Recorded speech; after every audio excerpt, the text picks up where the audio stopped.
You're watching the Action Sports Jax 24/7 network.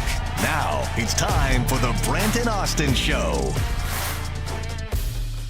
Hey, what's happening on a Friday? We are ready to rock and roll and get into a weekend here in middle of November, just a couple weeks out from Thanksgiving, on the verge of holiday shopping. And, well, somebody's going to be able to shop well here over the next few days at Best Bet Jax because there's a $1 million guarantee. That's what's going on with the World Poker Tour wrapping up this weekend in style. Been here the entire month at Best Bet Jax, so it's going to be a fun day. Couple of days, ends on Tuesday, so really handful of days. Open 24 hours right now through the weekend is Best Bet Jacksonville, and around noon today is when things will really start to get buzzing. We're here at 10 o'clock, and we'll stay till 1 o'clock. We've got a busy show lined up. We'll have our picks. We've got some guests coming in from Coach Kevin Sullivan. High school football playoffs start tonight, so we will talk about that. We'll have a coach jump in as well, who's got a championship game tomorrow, not in the FHSAA, but in a different division in the state of Florida, or organization, if you will. And we also, in our potpourri of things that we're going to talk about today, UNF men's soccer plays for an ASUN championships. We'll have the coach Jamie Davis on from UNF at 11:30. So a little bit of everything, but you know what we do is we talk a lot of football around here too. And you know, one thing, we usually go with the Jags and the Lions. We've kind of broken that game down a bit. I do have a thought or two about, a couple other thoughts going into that game. But how about Saquon Barkley?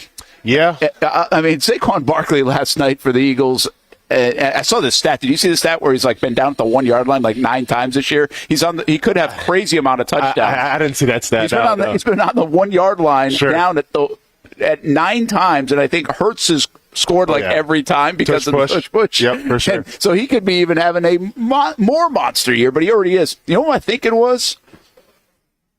Maybe sometimes you got to get out of a place to see how good of a player you are. Like, we thought, listen. What's up, Evan Ingram? Things weren't, well, that's interesting. Things weren't great, in Jacksonville all the time. Sure. But we kind of knew Jalen Ramsey was a really good player, right? Sure. That was a different circumstance. He went and was a good player somewhere else. He probably wouldn't have won a Super Bowl here in Jacksonville. I think that's safe to say. Yeah. So if you want to go win a Super Bowl.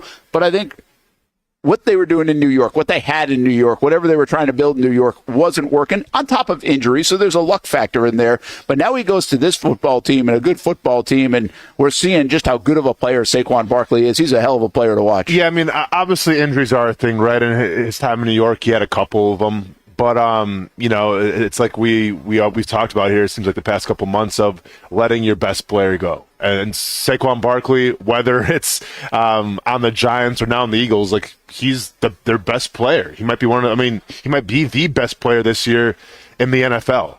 And if I'm a Giants fan, I'm probably sick to my stomach, right? Like, I mean, I just mentioned Evan Ingram. Like, yeah, that's one example, right, where Evan Ingram, highly touted out of college, first-round pick, goes to New York, doesn't work there for whatever reason, comes to Jacksonville, and now he's a target hog. This guy's getting his receptions, he's getting his catches, and having some of his best football here in the city of Jacksonville.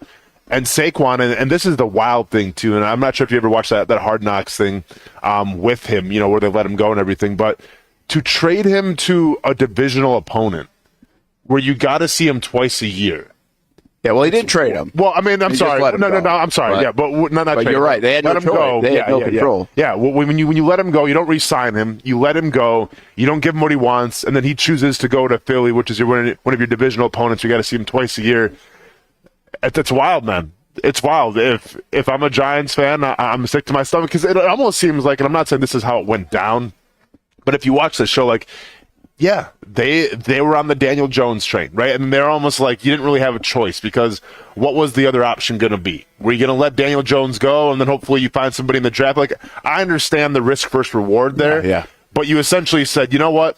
We're going to roll with Daniel Jones here as our quarterback, and we're going to let Saquon Barkley go. And they're going to go 0-2. Of course. Because obviously they're going to bench Daniel Jones. They're going to move on from Daniel Jones, and they don't have Saquon Barkley. Yeah. But again, listen, it's good for football fans because we're seeing the greatness. Barkley's been an interesting one. We thought he was great coming out of school at Penn State. He's such a specimen, right? Mm-hmm. And just a gifted athlete, as we found out watching that Jags game a couple of weeks ago at the backward hurdle. But it's more than that. He's just a really, really good football player. Arguably the best football player in the league this year. has that kind of capability. That's not out of nowhere. Just that he's been able to stay healthy now and showcase this and fit into a system where they've got a lot of pieces too, so they can really accentuate his talents, much like what Derrick Henry's doing right now with the Baltimore Ravens. Well, I'm really surprised too because I almost, when Saquon was going to the Eagles, I almost pictured it like it might be more of a use like Derrick Henry is in Baltimore. Like if you watch any Ravens games this year, like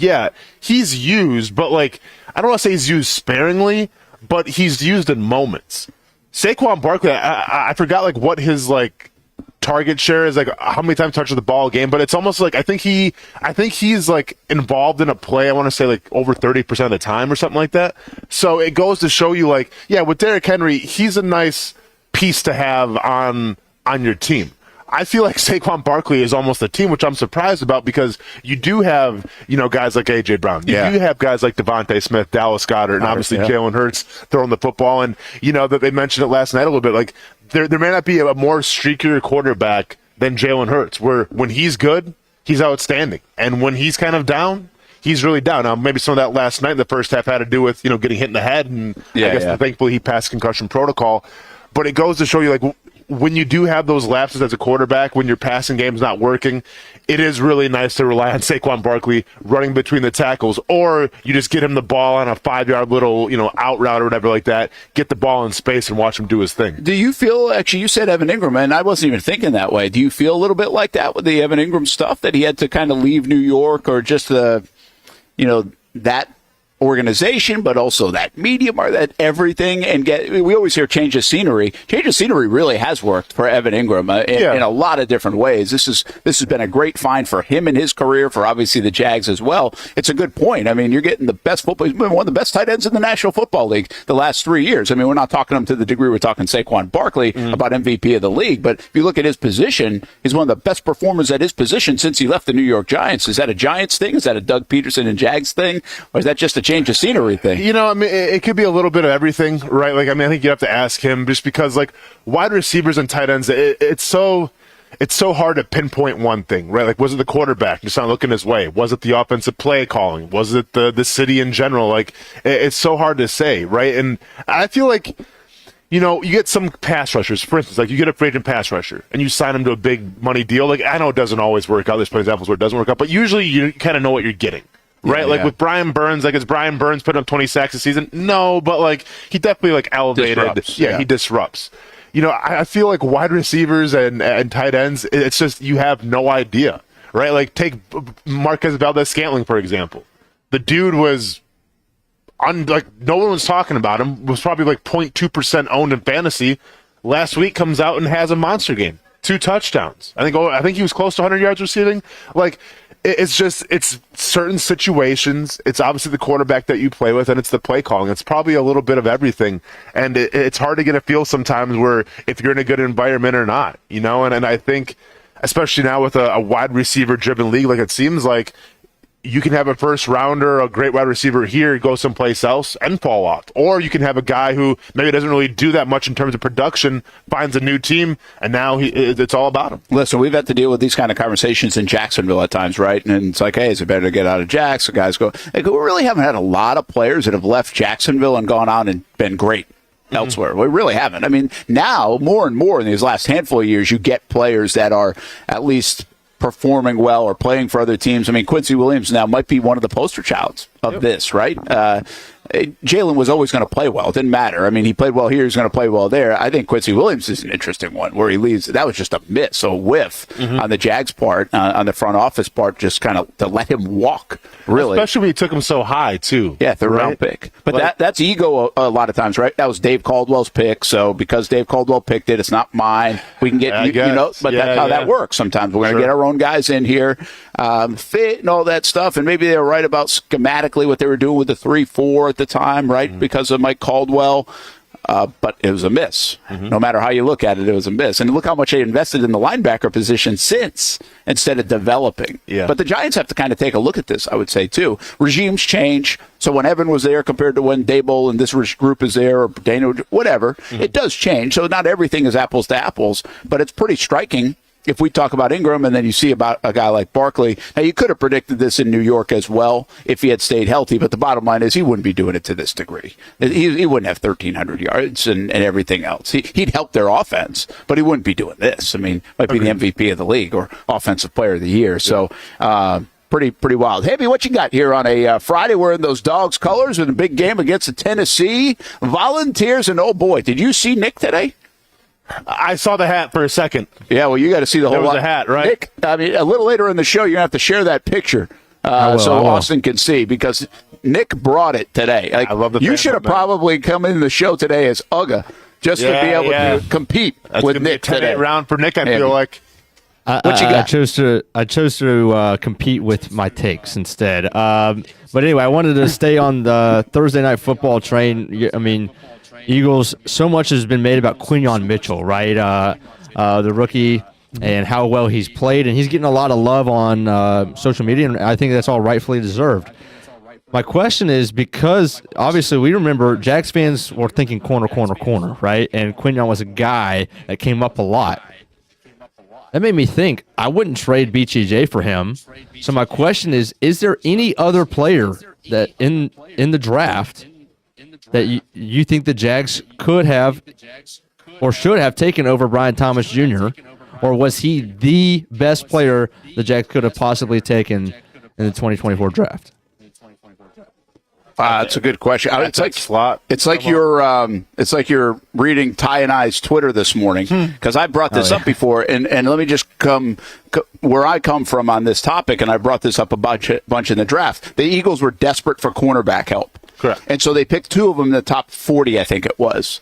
And my thought, I didn't know this, I was just curious, did they reach for cornerback because they were so desperate? Because no other team picked a cornerback in the top 40. It was those two cornerbacks, I think it was, off the board. Maybe there was one other one, but I think it was just those two. And they both went to the Eagles. Yeah, and the argument was as well, you arguably probably picked the two best cornerbacks of that draft Cooper class DeJean to try to make it work. Yeah, and it looks like Quinyon Mitchell, by the way, his numbers, because Ty sent them to me this morning, I was like, I guess that worked out pretty well. And then my response was exactly this. It was like, yeah, but aren't you glad you have Brian Thomas Jr.? Yeah, for sure. Right? And you're right, Hamby. I think it's important to go back there because everybody was like corner.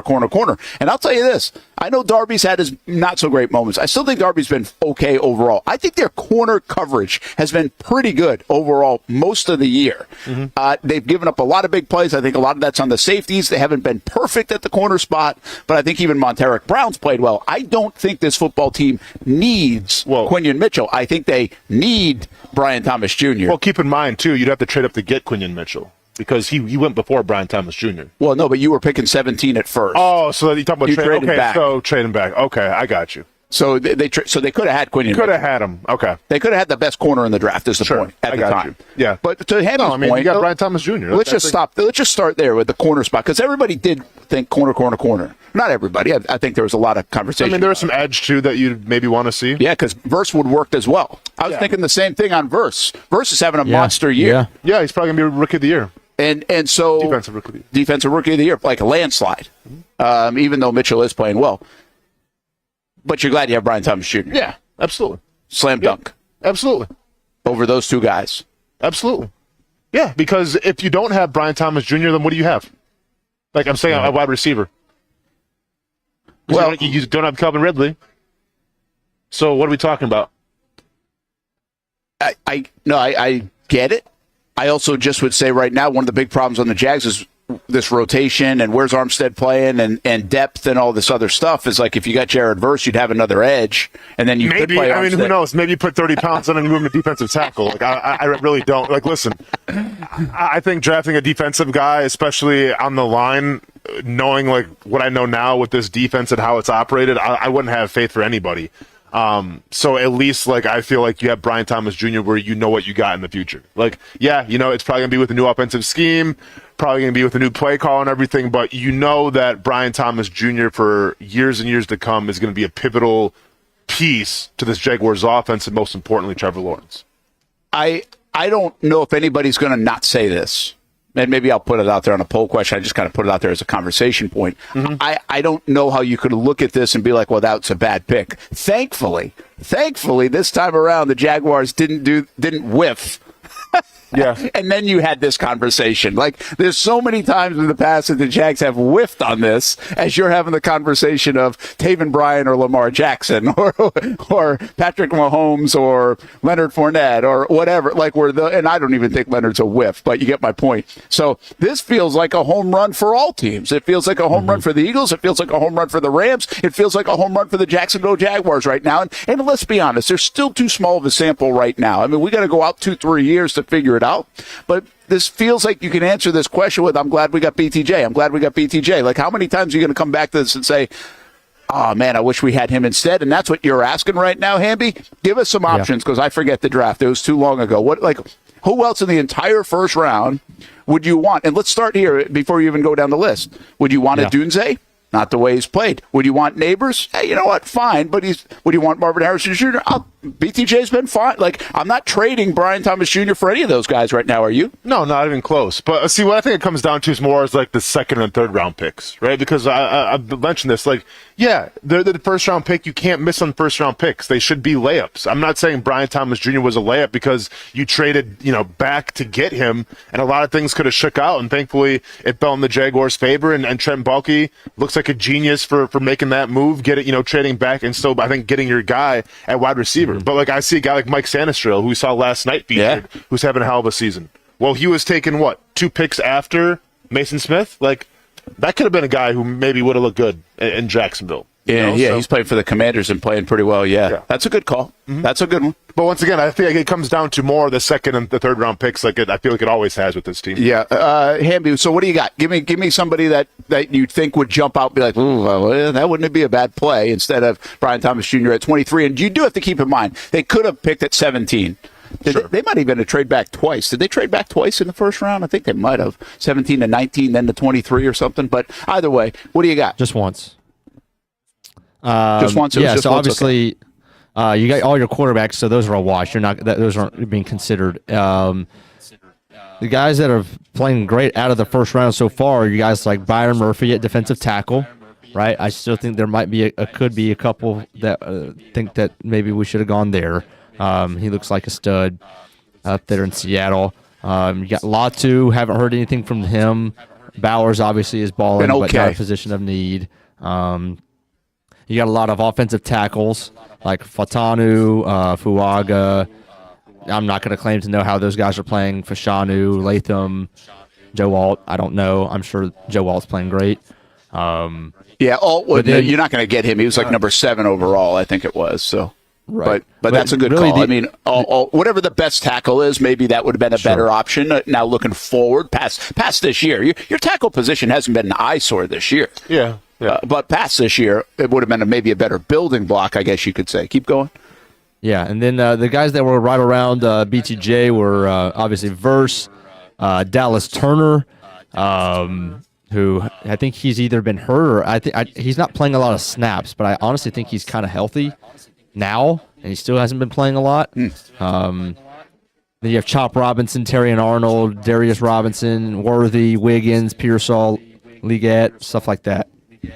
So I think we won. Okay. Yeah, so I mean, I think the Jags did well here, and I think it's okay to say other teams did well too. And Verse has been, I would say Verse is the one to me that jumps out more. I've watched him play a little bit for some reason. I catch Rams games once in a while, I guess, and especially Monday night. He's a very good football player, and I like him coming out of school, too. Like, at 17, we knew the edge was a problem, right? I mean, we knew they needed depth there. Can you have enough of them? They're invested with Josh. They got Trayvon, but you rotate that position, and it might not have been a bad thing for them to do that. And I don't know what wide receiver you could have gotten round 2 potentially. I don't know how those guys have performed. I haven't looked back on the draft in that way. But again, I'm not trading Brian Thomas Jr. even right now for Jared Verse. I just think Verse wouldn't have been a bad call either. No, I hear you. But then I think, Verse's productivity wouldn't be near as what it is in LA right now. Yeah. Because he would be having to fight reps with with Trayvon Good call. And Josh Hines-Allen. So, we're touting him up right now because of all the production and everything. Well, he's kind of counted on it. He has to be the guy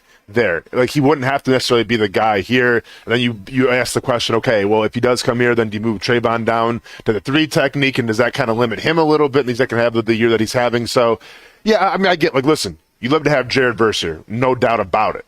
But I think in terms of usage, in terms of effect on the team, I think Brian Thomas Jr. is the only answer. Listen, you can criticize the organization for a lot of different things. I don't think this one's it. I think Brian Thomas Jr., the way they manipulated the draft for Brian Thomas Jr. too, and I think they got a fourth and a fifth round pick from Minnesota, something like that. They're going to have more draft picks next year for whoever is going to be picking those guys.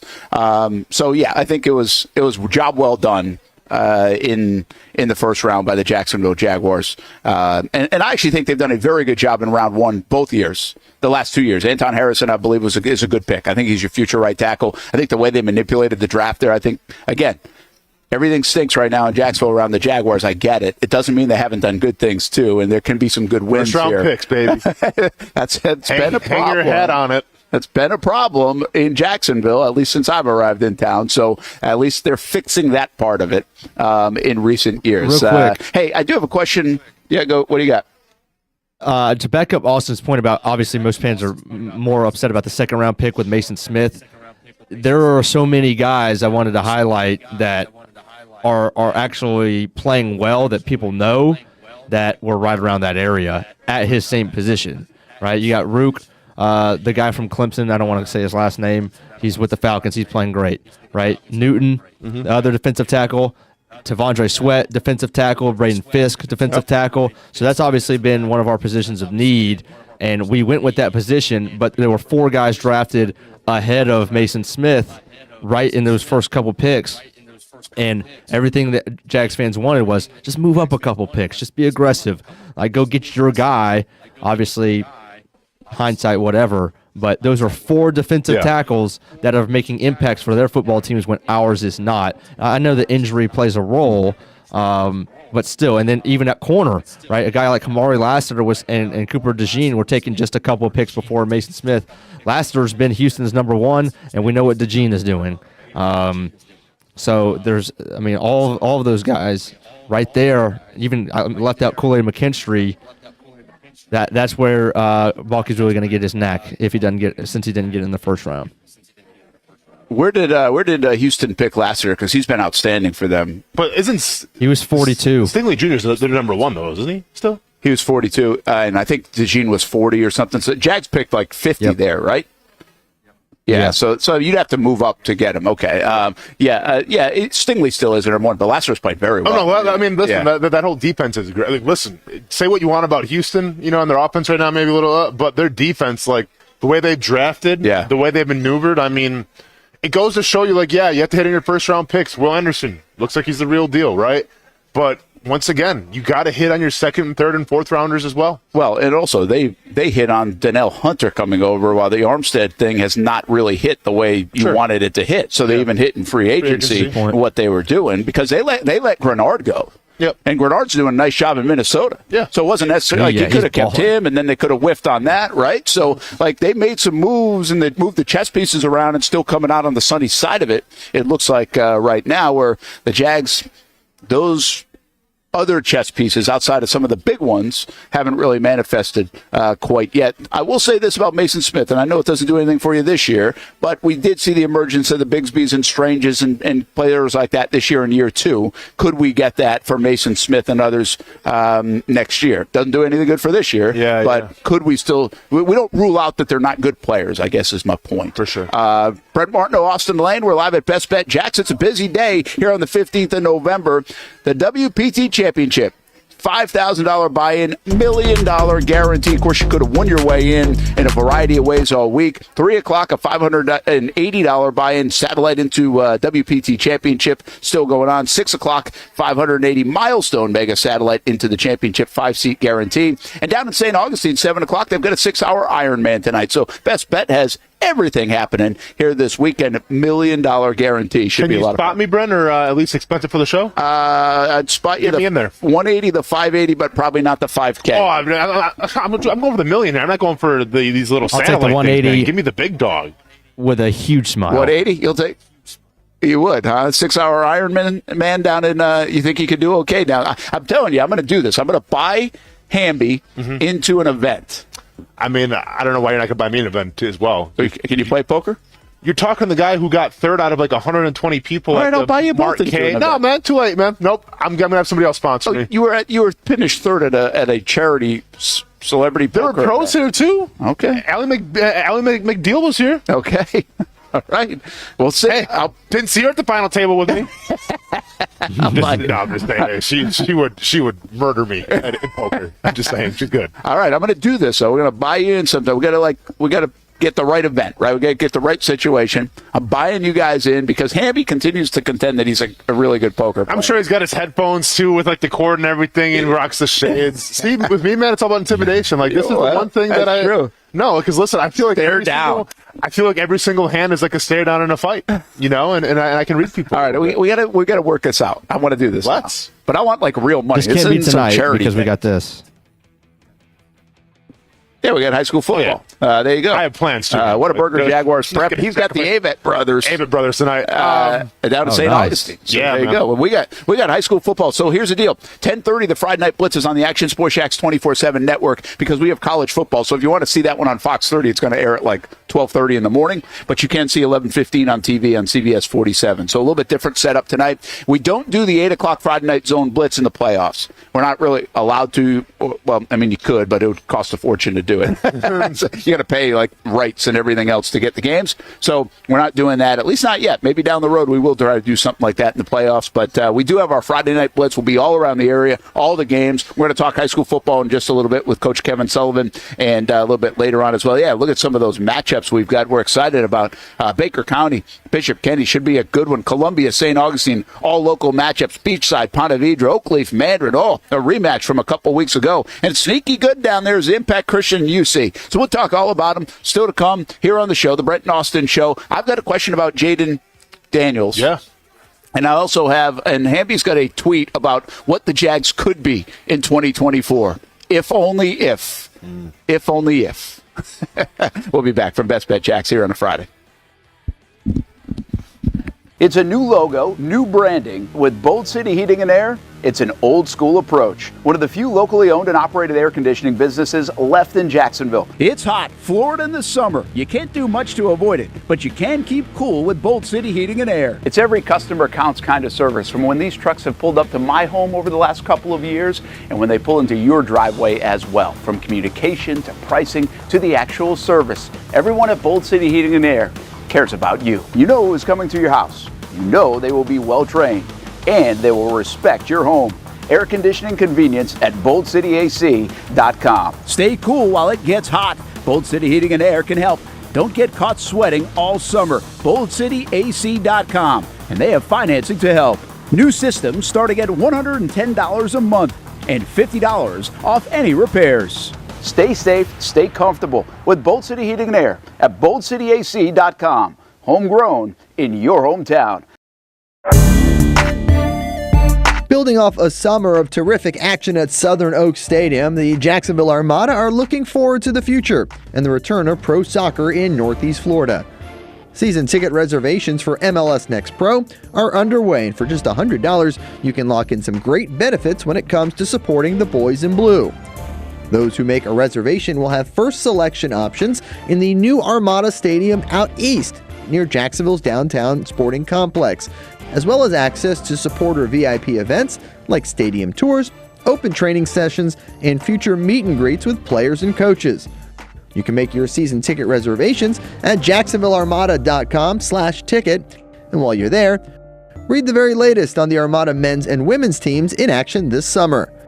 Show your commitment to the fleet with an MLS Next Pro season ticket reservation at jacksonvillearmada.com/ticket.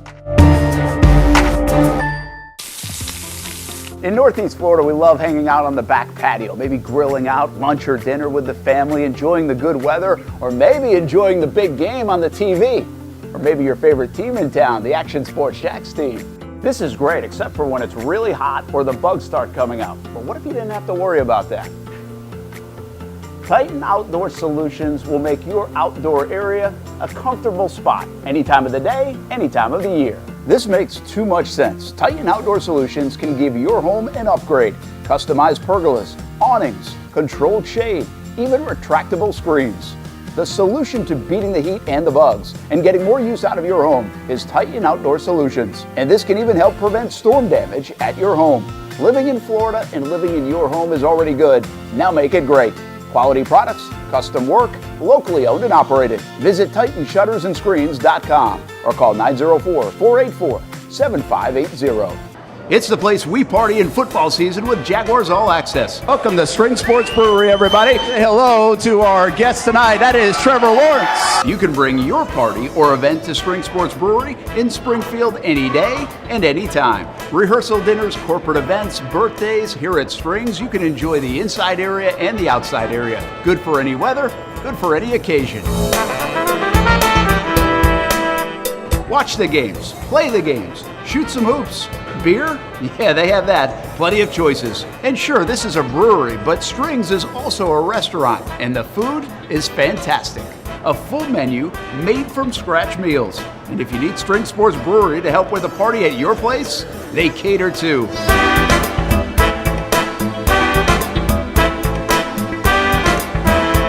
Family, beer, food, sports. Spring Sports Brewery in Springfield. Welcome to Everbank Stadium. We call the stadium the bank. Here inside the Jaguars locker room, this is called the Vault.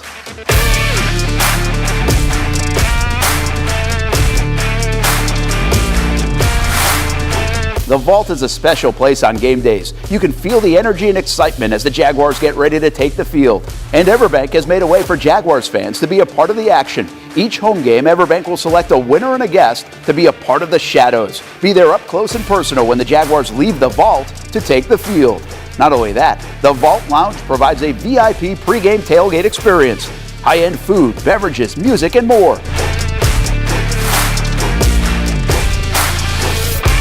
Want a chance to be part of a VIP experience at a Jaguars game? Enter today at everbank.com/shadows, and you could find yourself in the shadows with the Jaguars.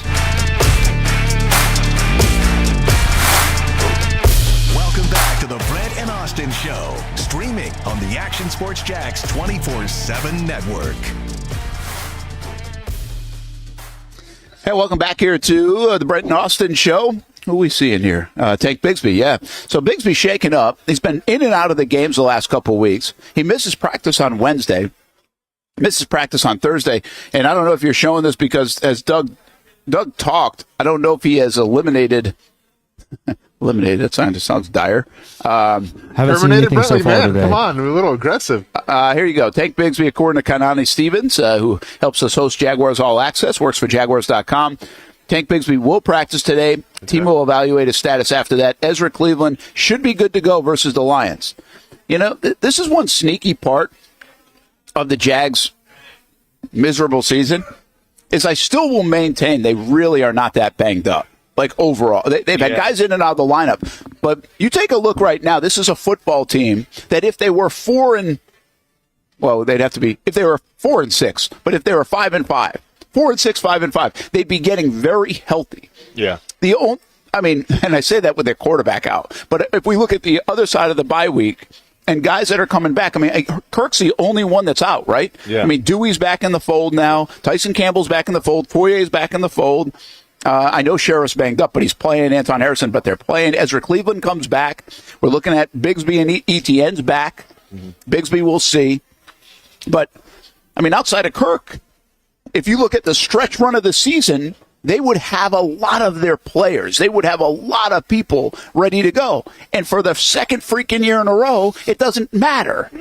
Like, you might be healthier than any team in the league on December 1st. Now, they weren't that this year, but if they had made the playoffs, if they had won one game last year, they would have been, I think, the healthiest team in the playoffs. I think they would have had everybody back because Kirk still might have missed that game, but he was trying like hell to get back. Yeah, he was trending in the right direction. So I'm just like, my goodness, that's luck. That's good luck. Sure. Now, you got to have some bad luck in between there because they did lose Kirk and they lost guys like Campbell and everybody else for a bit, right? Yeah. Foyer. So there was some bad luck. But, man, you could be lining this thing up for a great stretch run if you were just in the mix. Yeah. Drives me nuts. No, I hear you, man. It's painful. It's, shoulda, coulda, woulda.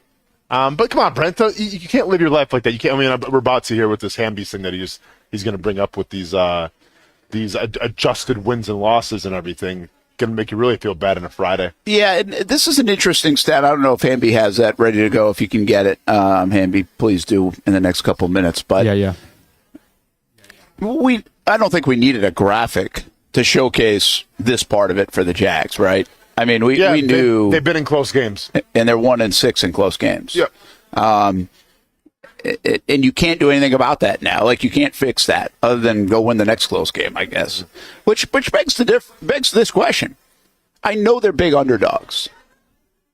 I know they've also actually been blown out against the Eagles and the Bears, which now is looking like a terrible loss too. But ebbs and flows of the season. The Chicago loss does not bother me as much as other losses bother me, because Chicago's loss is the ebb and flow of the season. You're going to have a bad loss in there, and then you're going to have a great win. The problem is Jags haven't even had a great win.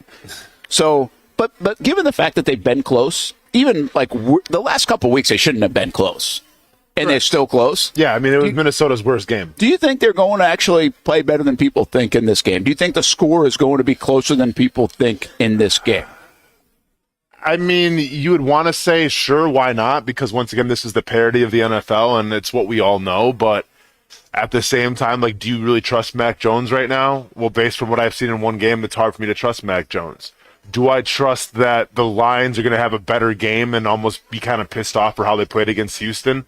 Yeah, because I think they have a coach that's going to say, hey, we're not going to have Jared Goff throw 5 interceptions again. So I get what you're saying, Brent, and once again, parity and what we know the NFL would say, yes, this could be a closer game, but I feel like I've seen too much in the Jaguars this year where it's hard for me to say, yeah, I think it's going to be a nail-biter, or just, Yeah, I don't know about nail-biter. I just feel like people think this is going to be 45-10. This is not Alabama, Charleston Southern. This is the NFL. The Jags are going to battle. They're still battling.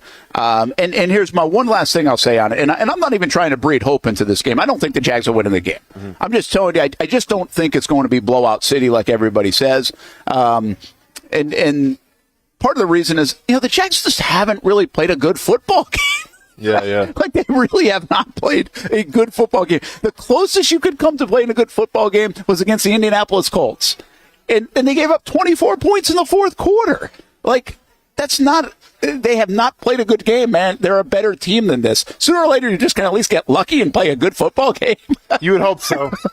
But is this good game going to be with Mac Jones? Yeah, and that's fair. I don't know. And hey, just real quick, so we're looking at the what if NFL standings, and the Jags. Hey, Amby, help us out. Very small on our screen. Old eyes are coming true. The Jags are third on this list, right? They'd be 7-3 if you would flip flop the one-score games. Sure. Right. Of everybody. And for example, here, Kansas City's been unbelievable in this. Like, they keep winning, and they really look like they're going to lose every game. And they would be like they'd be dead last in the AFC. Yeah. This is wild.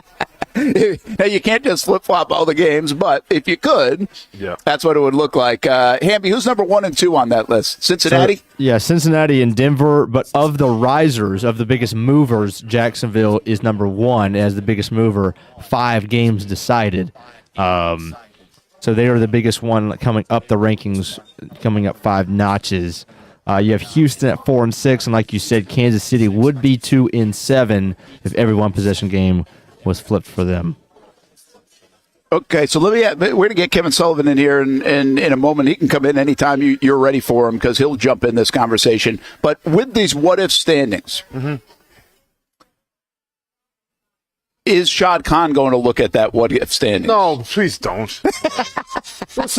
Listen. If they flip the games, then yeah, absolutely. The Jaguars would be what, in second place right now in the AFC? And if I had wheels, I'd be a wagon. Like, it's cool to say, like, oh, okay, if all these things happened, it would be fine. But that's not how the NFL works, Brent. All right, good teams win close games, and bad teams lose close games, and that's what we're looking at here. Yeah. I think I'm moral not telling you, Brent, huh? Is that what we're doing now? We're doing moral victories? No, I'm not telling you should. I'm just saying close or far, right? Yeah, like that's victories. There we go. That's where you wonder. Are we getting Sully in? Is he ready to go? Okay, we need a few seconds. Yeah, Sully, I know you can hear us and I can hear you, but you're not live yet, so we'll get you in just a moment. Oh, there we go. That was less than 30 seconds, Amby, you told me to stretch for. There's Sully.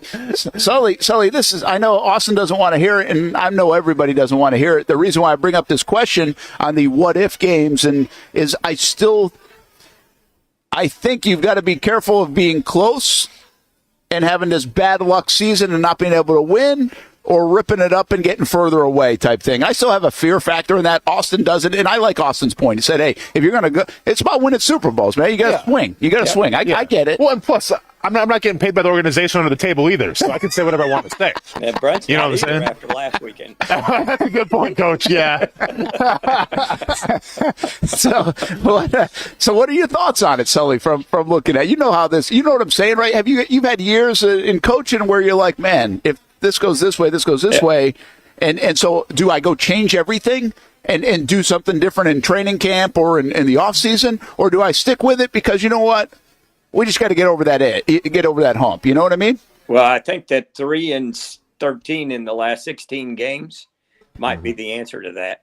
Yeah. Maybe it's time to reset and refresh. You got a good nucleus. A lot of good young guys have paid for, through a while. And, I think like the fan base, and I think everybody's like over it. Like we had a guy that was supposed to come in here and be an offensive genius. And I've seen on Friday night 17 more offensive genius than the guy that's calling plays. So. Mm-hmm. Yeah, that's a very good point. I'm not sure about the high school versus Doug stuff, but I'm talking about guys that are innovative and do different things. And I'm not talking about they should be calling it the NFL. I'm just saying you just watch our short yardage offense, and I'm like, okay, but you know what I mean? Like, and that hasn't changed since the middle of last year. Short yardage offense been bad. I think actually, there's a lot to not like in Jacksonville. I think you bring up first of all, the 3-13 is a problem. Mm-hmm. Like that is a bigger scope problem than close games and everything else. And I think you're right. There have been other tenets of this regime that they haven't been able to fix. And I'm still surprised by that. Look what the Jags did last week on defense. I brought this up earlier in the week. The Jags were like, we're going to be who we are. We're going to be who we are. Ryan Nielsen, we're going to be who we are. It's like, okay, can you stop being who you are, please? Like, can you stop being who you are? You give up more explosive plays than anybody in the league. Can we change? He did. We were on Jaguars All Access last night. Jeff Logman's telling me about some plays where they disguised some things where they hadn't really done that a bunch. They played a lot of that shell coverage. They kept things in front of them. They only gave up like 3 plays that would be considered explosive. They held Justin Jefferson in check. They change. I think that's what happens in the NFL. You plug, and sometimes another problem comes up. Offensively, they have not been able to figure out the short yardage situation. They have not been able to figure out third down conversions. So those are things, Sully, to your point, that just for whatever reason, and I think Doug knows how to do it. I mean, he's been around the league for a long time. He can't get this team to do it. And that does come back to coaching. Yeah, without a doubt. I mean, when you're deficient in an area, that's the area you work on the most. And whether you get innovative and you bring in an extra lineman, or you get in a wing, or you go to 3 backs in the backfield and you shift or motion and move guys, we don't do any of that. Yeah. We saw some plays yesterday, I think, for the Philadelphia game. It was the same thing. It was like, my gosh, I would like to see a play. This looks so easy. Yeah. Why is this so easy? Like, it looks like I could make this play on 3rd and 2. And to echo what you were calling for yesterday, you did see a lot of 2 back sets for Washington last night with Brian Robinson, and then you had Austin Eckler as well in back at the same time. And, yeah, it looked different. And, they had some success with it. Yeah, here, one other note, and Sully, we're keeping you on the NFL talk for a minute here, but guys, Jaden Daniels, is this the league catching up to Jaden Daniels? Because he looked bad last night. I was like, that was like almost felt like Anthony Richardson at times. Like things were hitting people's toes and not even close. It looked very uncomfortable. Credit to the Eagles, but are you losing a little bit of the hype train of Jaden Daniels? This is bound to happen, right? Like, you're a rookie quarterback. You're not just going to come in and be an MVP year one, right? Because I think he was like 5th in MVP voting a couple weeks ago, or even 4th maybe. This is just, this is kind of the growing pains of being a rookie in the NFL. I think not getting Terry McLaurin involved at all. I think he had 1 reception. That was in the 4th quarter. 0 targets in the first half. And plus, you're playing against a Philly defense that I think had a lot to prove that night and can get up to the quarterback as well. So keep in mind what they're asking Jane Daniels to do right now with Cliff Kingsbury in that offense. Jane Daniels is a dual threat quarterback. The guy can run, and Cliff Kingsbury does not want him to run. And he's almost like trying to limit him a little bit and make him more of a pocket passer. Now, we saw the wheels a little bit last night, but nothing major. I mean, I feel like once we get closer to the playoffs, they're going to turn him loose a little more and then allow him to use his legs as well. What do you think, Coach? You like that kid?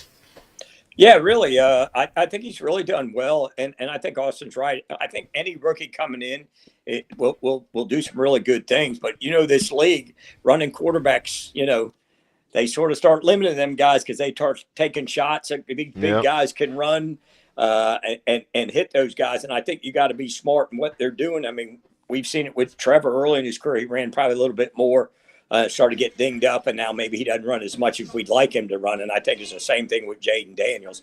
You want him for the long haul for 5, 6, 8, 10 years, not for 2 or 3. Yeah, what I wonder about Jaden Daniels is he going to catch a second wind here, or is this going to be a struggle to the finish now? Like, has Washington reached its peak this season, getting to 7-2? Keep in mind, one of their 7-2s is a Hail Mary where they only scored 15 points. Like they weren't like lighting it up in that football game. So anyway, just an interesting thought coming off yesterday's game. Oh, it's a fun time of year, Sully, isn't it? Week 1 of the high school football playoffs. How about the weather today? It feels like we're up in Wisconsin playing some high school football on a Friday night. So you excited about tonight? Yeah, good change. Weather coming in. It's sort of football weather when you get to the playoffs finally. And, I think it's exciting. I think there's a lot of interesting things pertaining to going to next week as I looked at the brackets, like you've got teams and different things that are going on as far as, if this team wins and this team wins, they're going to play close. We got 2 or 3 games next week with a lot of guys having to travel off the wins next week. So I think this week's interesting. I'm not a big rematch guy in the first round, which we got to bang up. Oakleaf and Mandarin played about 3 weeks ago. They've got to go at it again. I'd like the second round to see those teams together, but that's not how it plays. So you got to line up and play who they tell you to play. Yeah, it's you're looking at a couple of the marquee or a handful of marquee matchups, and you mentioned Oakleaf Mandarin. The winner of that game, hopefully, will get Nice. Nice is the number 1 team in the state. They're the number 1 seed. They are at home tonight. Do you like Nice tonight? You think they'll be able to handle business? Yeah, I think so. I don't think they've really got caught up in the hype and everything like that. A lot of these teams that get up there, not a lot of expectation. And Nice has, of course, been the team that's gone above and beyond the expectations. But I think they're a pretty well-seasoned group. Coaches are really well-seasoned. I like that. And then that sets up the big one next week. The winner of Oakleaf and Mandarin at Nice would be a huge one next Friday. All right, just real quick, let's run down a couple of these games. Beachside, Ponte Vedra, nice local matchup there. Beachside's been upstart, newer school. Ponte Vedra's tough now, seasoned, and there's a grit about Ponte Vedra that you like this time of year, Coach. Yeah, I think defensively they play really well, and they're good enough offensively with what they do, moving guys around. They can run it, they can throw it, but defensively they've been carrying. And the interesting thing about Ponte Vedra, where I go back to last year where they had the team they played twice last year, it was close and they lost the first time and then they blew them out the second time. Was that Creekside? Yes, when at Creekside last year, they beat them with 11 maybe and then had to turn around and play them in the first round. That's right. Beachside and then played a really good game about halfway through the year. Ponte Vedra's tested, playoff ready, and that should be fun, though. That game's fun. It should be some points scored. We'll see. Great offense, great defense. We'll see tonight. All right, you got Columbia and St. Augustine. We think St. Aug's a prohibitive favorite in that game, even though you've got 2 traditional strong programs. And we like Baker County, Bishop Kenny. Which Bishop Kenny team's going to show up tonight, Coach? Yeah, and that's the thing with Bishop Kenny, too. The last couple rounds, last couple years, they've exited round 1 out of the playoffs. And, again, Bishop Kenny's been that team where they go out, look great. The next week they look like 17 freshmen running around out there playing. So it should be interesting tonight. Baker County, again, we don't know a lot. We didn't get a lot of them this year, Brent. But they've been sort of battle-tested. Coach Mace does a really nice job. Yeah, you got other teams like Bradford, Bowles. Bowles hasn't played in a couple of weeks. They get back in the fray. Reigns, don't sleep on Reigns. We keep reminding people of that all year long. Reigns is going to be one of the teams to knock out probably in the state of Florida as they go undefeated in the regular season for the first time since 1997. And I'll ask you about Creekside because Creekside's hosting a playoff game, first time in school history. What do you know about Seminole? I've heard they've been a little banged up these last couple of weeks. Does Creekside have a chance in that one? They're home, but they're the 7 seed against Seminoles, number 2 seed. Well, I think it's a really good opportunity for them because they really don't have anything to lose. So Sanford Seminole, perennial powerhouse, has won a state championship a couple of years ago, played for one a couple of years ago. And, them to get to host them at home is big for them. But Seminole come in pretty well coached. They're pretty athletic. But, Creekside, I think his thing's been the same. We can be in the fourth quarter, be in the game, and hopefully our condition and everything can take over. And, they've scored a bunch of points in the fourth quarter, so they got to keep this game close in the second half. Yeah, they believe they can win when they get in a close game because they seem to pull off a bunch of those close games over the last few years down there at Creekside. All right, Sully, we appreciate you, man. I got a question for Austin. Oh, what do you got? Coach, hit me with the man. What do you got? Tyson or Jake Paul tonight? Man. Are you watching it, Coach? Are you going to watch that? I don't know. I'm curious, but I know it's a lot of fun stuff and everything with Mike Tyson, but I know he's 59. I don't know if I want to get in the ring with that guy though. But no, listen, you're not wrong, Coach. I think Mike Tyson. He still has that look. He still has that aura about him. But, you alluded to it. He's 59 years old and Father Time's undefeated. And say what you want about Jake Paul. I have my own opinions. I'm not the biggest fan of him. But he does know how to pick opponents, and he does know how to sell a fight. Sure. And I think if you look at a couple years ago when Mike Tyson had an expedition match against Roy Jones Jr., he didn't look the best. Now, granted, that wasn't a real boxing match per se, but I always feel like when you go against one of your peers, when you have a sparring match or a match against a guy who's kind of been in the same realm with you, I feel like as a competitor, you can do everything in your power to try to showcase your skills. And 2 years ago, Tyson didn't do that. So now we fast forward. Okay, there's going to be more on the line. You got this YouTuber coming in, try to make you look bad and everything. Like, I don't think it's going to be for a lack of effort or for lack of trying. I just think that Jake Paul knows what he's doing here. He's the younger guy. Sure. By 30 years. By 30 years. So I lean towards Jake Paul. But listen, I grew up with Tyson, man. Like, I love nothing more to see Mike Tyson knock Jake Paul out. I just don't see it happening. Yeah, I don't either. Yeah. Well, Kevin Sullivan, our Hall of Fame coach, high school football. So you're not going to a game tonight? I was going to go down to Oakleaf Mandarin.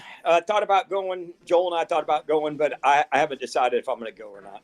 All right. Well, we got a few more weeks to go. And again, reminder, we don't have the Friday Night Zone Blitz, but Sully has been one of the mainstays on that show. We're not doing it in the playoffs. Again, different rules with the FHSAA, but we do have our Friday Night Blitz. And, Coach, I still wanted to get a couple more committed to the uncommitteds in, so we'll do that probably next couple of weeks before the end of the season. I think we've got a couple other candidates, and we've been sharing those as well as we try to get some of the kids in our scholarship program to the next level. A signing day for fall sport for a lot of sports was just this past week, but also coming up, there's a signing day in December, right, Coach, for the footballers? Yeah, early signing period in December. It'll be a wild one, too. Between that and then the portal coming open, and oh man, it's going to be fun in this game. Okay, flip season, baby. It's flip season. All right, Sully. Appreciate you, man. Thanks. Have a great weekend. Yep, that's our Coach Kevin Sullivan. He's the best, and he'll talk everything, man. We won't even get him on the Knolls these days. Yeah. No, let's get him on, right? Yeah. We don't want to do that. That'll hurt your feelings real quick. Yeah, that could hurt everybody's feelings. All right, listen, we got to take a time. Hey, speaking of high school sports, I do want to mention, look, we've got the new Dream 18 gear. Let's go. I got it from Baker Sports yesterday, so you should be getting some of yours in the mail. If you played in our tournament, you should. I know there's one batch that went out weeks ago. There's another batch that went out recently. So if you ordered and you played and participated in our Dream 18 golf tournament, the stuff's good, too. I got a bunch of different things just to sample. Maybe I'll give some away. Maybe we'll do it 12 days of Christmas. We can give one away or something like that. How about it? We'll plan on that. We'll see if can Hamby send stuff in the mail. Does he even know how to use the mail if we do 12 days of Christmas, or am I going to have to do that? Has he ever seen a stamp before? I don't know. Probably not.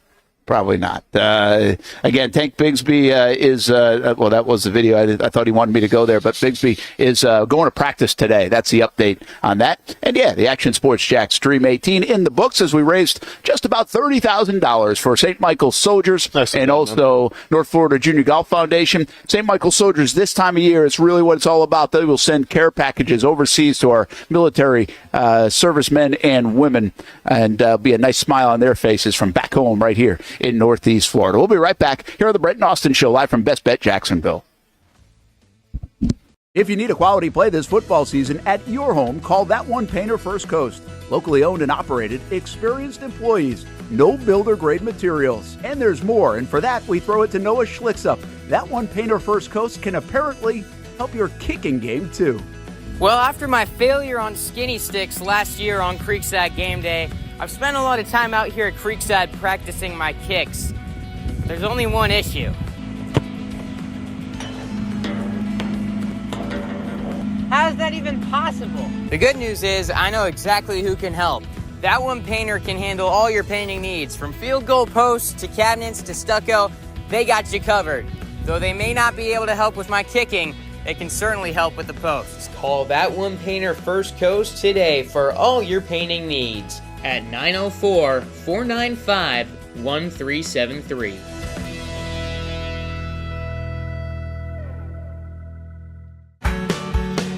People helping people. It's at the core of what Alive Credit Union is all about, and it's been that way for over 70 years. From the start in 1954 to today, the mission remains to inspire financial wellness and give you a financially fit lifestyle. Alive Credit Union and its employees are committed to not only serving their valued members, but also our community here in Northeast Florida. I had a chance to see that commitment firsthand as Alive partnered with our Action Sports Jax 24/7 team to bring you Armada men's and women's soccer broadcasts. Inside the 18, it is a shot, and it's a goal! Chloe Chivers! And that connection to the community continues with Alive Credit Union's support of the Police Athletic League of Jacksonville. Alive Credit Union's commitment to our community also involves serving the financial needs of all first responders through the recent merger partnership with City and Police Federal Credit Union. Join the community and become a member of Alive Credit Union today. Find out the many ways you can be inspired in financial wellness at alivecu.coop.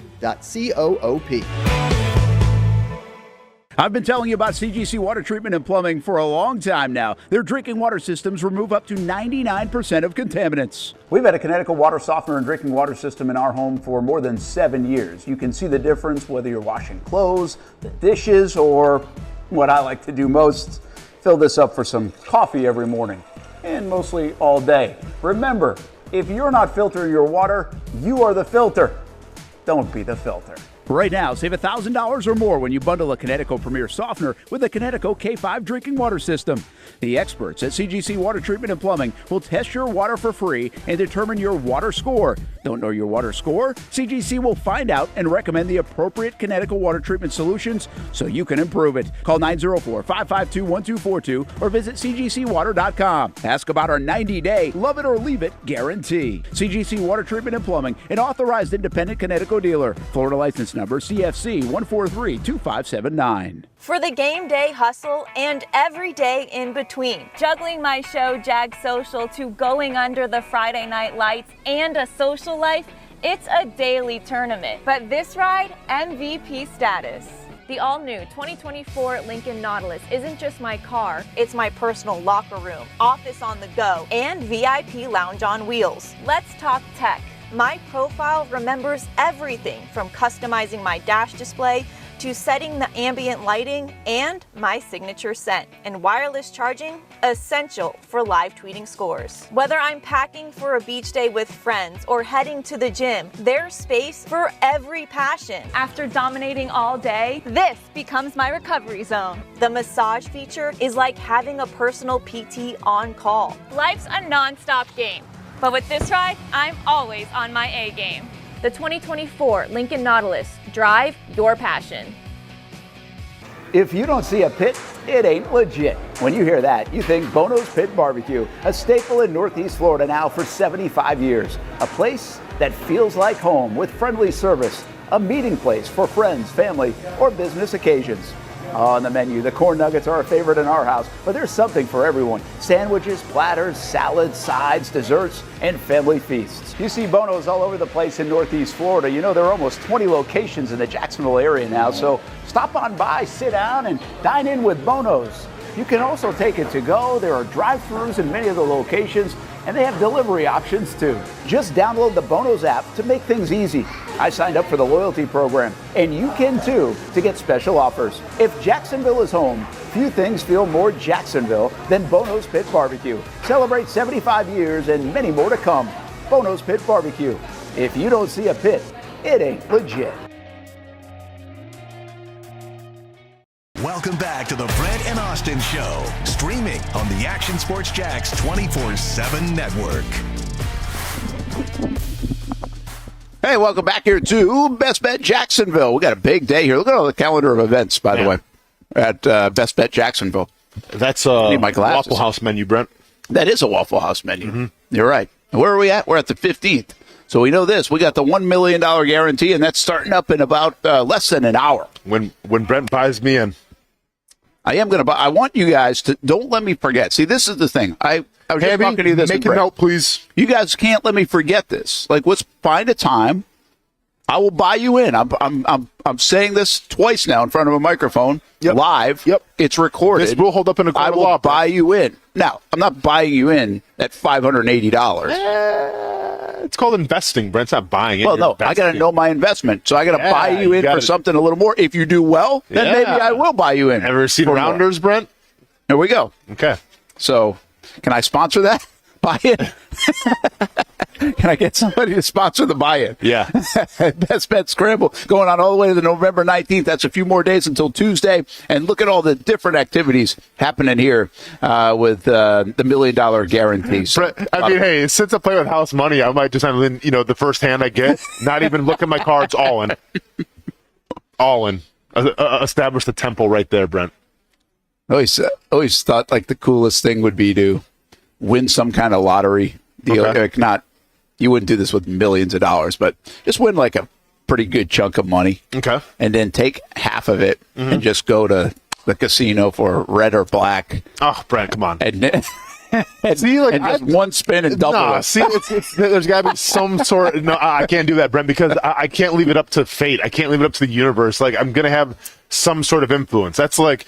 I wouldn't feel the best when... if you win a lottery, you're going to feel good about yourself. But, like, there's no skill involved. I know. Yeah, Right? your You just influence got is lucky. red or If you win a black. poker term...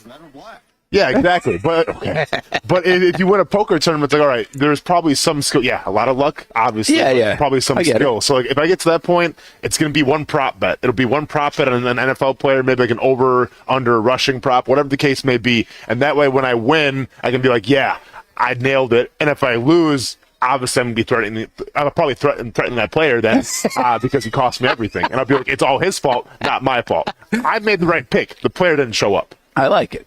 Scapegoats, Brent. Yeah, That's what it's all about, man. Scapegoat. I like the idea that, it's funny you said that. I've thought about this in the past. If you do win the lottery, right, and all of a sudden you're like very wealthy, and like 3-4 years go by and you do the right things with it, go bankrupt, which people do, but like you've got all this money. Which I don't get how you go bankrupt. I don't either. But so anyway, you get all. 5 years from now, I'm walking around in Ponte Vedra. I've got my big house on the ocean because I hit the lottery. Yep. And you and Jay Gruden hanging out. Yeah. I mean, whatever, right? All that stuff. I'm flying around in private jets because I won the $1 billion lottery. Yep. And while it's like kind of cool for a minute, I feel like there would be two things that would not be cool about it. Okay. One is that's not really my life. Yeah. Right. So now you just morphed into this totally different life. Sure. Right. And you can't get the other one back. Yeah. Quite frankly. And then the other thing is when people ask, like, what do you do? Or when I meet somebody who has money and like their story's kind of cool, like, yeah, I started my own business and I did this and I did this and they worked it from the ground up, blah, blah, blah, blah, blah. It feels different when somebody asks, like, where'd you get all your money? It's like, yeah, I won the lottery. Yeah. It's like, yeah, how do you make $1 million? Yeah, I won the lottery. It's like, yeah. Where'd you get all your money? A trust fund from my father. Well, like, there's a little bit of that, right? Well, yeah, Doesn't but it that's feel what I'm like saying. that? But it's just like, do you really feel good about it? I hear you. I mean, like, I wouldn't turn it down. You know what I'm saying? Like, I'm not turning it down. Yeah. But it also doesn't feel great. Like, I guess I could live with it. That's what everybo's saying right you now. can live with it, Yeah, but- you'll figure out a way to live with it, Brett. The best thing that ever happened to me was I got a giant, large lump sum of money when I had my signing bonus. Because, I came from pretty humble beginnings. All of a sudden, I signed with the Jaguars, 5th-round pick, out of Murray State, and all of a sudden, I get a lot of money. And it's like, oh, cool, I can buy my dream truck. All right, cool, let's get that Escalade EXT and put 26s on it and then break a rim within a week of having it in the Arby's parking lot. Like, let's do it. And, a couple $1,000s for those rims that I broke? Cool, I'll get some new ones. Like, I had the luxury of okay, I need a car? Cool. All right, I need to make a trip? Cool, I can do that. And what dawned on me was it was fun for a bit. Like, having my dream car at, whatever, 20-something years old was great. And then it just became another car. I'm just like, oh, okay, I guess it's cool. And then you start to lose its luster a little bit. Then it's almost like, oh, I have to get the next truck or the next car and everything. And I feel like we see this with a lot of celebrities. Welcome to my TED Talk, everybody, by the way. We're getting really deep right now. But I feel like you see this with athletes. You see it with celebrities. It's like nothing's ever good enough. Yeah, right? yeah. Like, you're always trying to fill a void, if you will, when I think, and this is kind of what I've discovered in my late 30s now, and I'm happy, I discovered, I think, at probably a young age in terms of the life that I live so far, I just aspire for peace. And peace can mean a lot of things. Peace can mean all right, going for a beach cruise with your son, or just going for a walk outside and embracing what that has to offer. I feel like the more things that you surround yourself with, the more those things kind of have you. Yeah, that's fair. That's a good TED Talk. Thank you. And by the way, if you do that, then there is always that emptiness of still chasing, because most of those people are competitive too. Sure. I would be the same way. I mean, I would definitely be like, if you handed me $5 million, and I'd be like, yeah, but I still want to go do something. I'm going to turn into 5,100,000. Yeah, right. Yeah, I'd be like, yeah. okay, I got to still go do something. Yeah. Hey, good TED Talk right there. But have you found your front tire? No, I haven't found my front tire. No, You stopped looking. I stopped looking. I actually got it replaced. So now did? get this. I probably shouldn't be admitting this because now I'm really going to be on the block as the number one guy to get. So I took my bike in to get fixed. Turns out they tried to steal my handlebars too, is what the guy said, but they couldn't get it off. Because so some of the screws on my handlebars were loose because I have big handlebars. Yeah. So I guess they tried to unscrew my handlebars as well, but then must have got tired. So the of guy trying to do fixing that. it could tell that? Yeah, you could see it. But now I also I went on Amazon and bought a mounting system because I have. So when I fought in Fury, remember when I fought in Fury FC? That was in Texas. I fought I do for the remember. belt. Yeah. Okay. When I got the knockout of the night, they gave me this giant boombox. That you call an old school ghetto blaster. Like a big one. So I've now had that mounted on my handlebars on my bike, and Really? I mounted it last night. Yeah. So yeah, it's a scene, man. It's cool.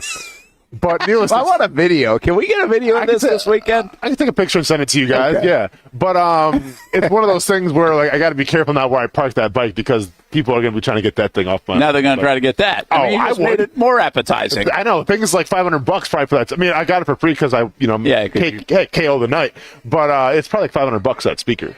How much was the tire? 40.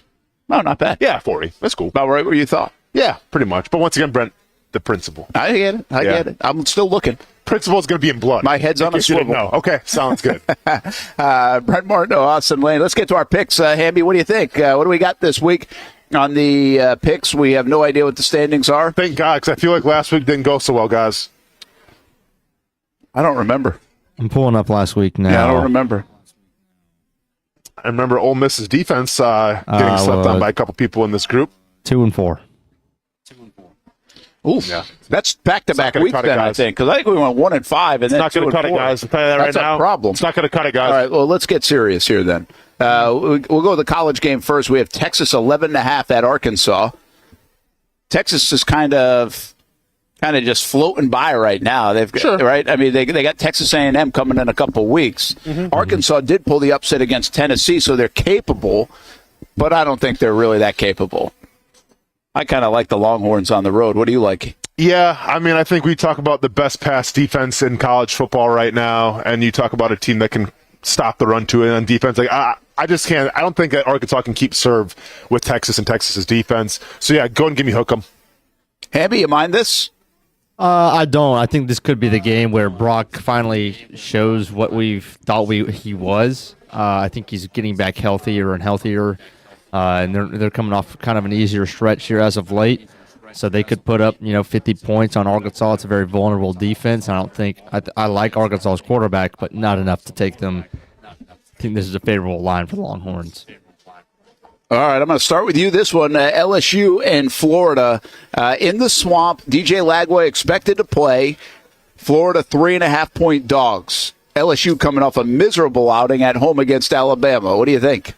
Yeah, we talked a little bit about this one on Stadium Pulse this morning at 9. I think this is if Lagway plays, then I like Florida. I have a lot of confidence in his ability, even if he's not 100%. I don't think he needs to scramble, needs to run a whole lot. I think they're getting Badger back. I know they don't have Trey Wilson, but I love Lagway's ability to step up and throw the football. And I think this situation, I think maybe more about this is Brian Kelly. They've lost 2 in a row. Is this an LSU team that can rebound from something like that, or is last week being the nail in the coffin on their playoff hopes mean they're shutting down, they're done, they're not going to fight on the road, especially?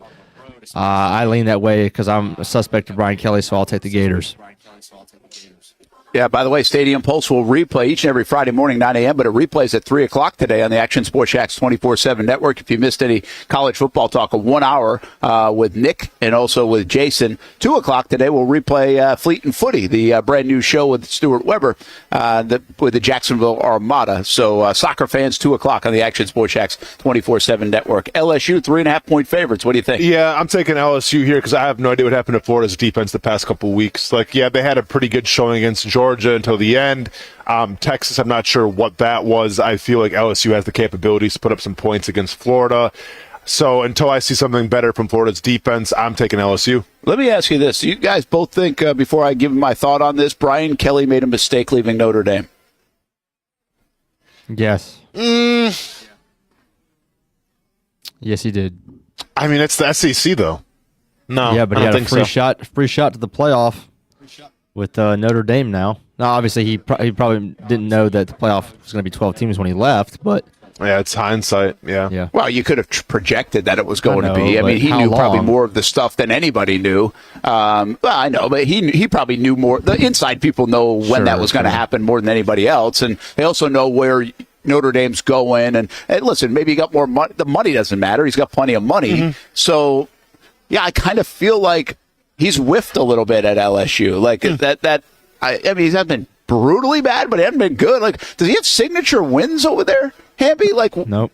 He doesn't seem like he's won much when you need him to win outside of the year, the big games, or later in the year in the big games. Mm-hmm. So, I mean, there's some wins in there. It hasn't been a complete disaster. I get it.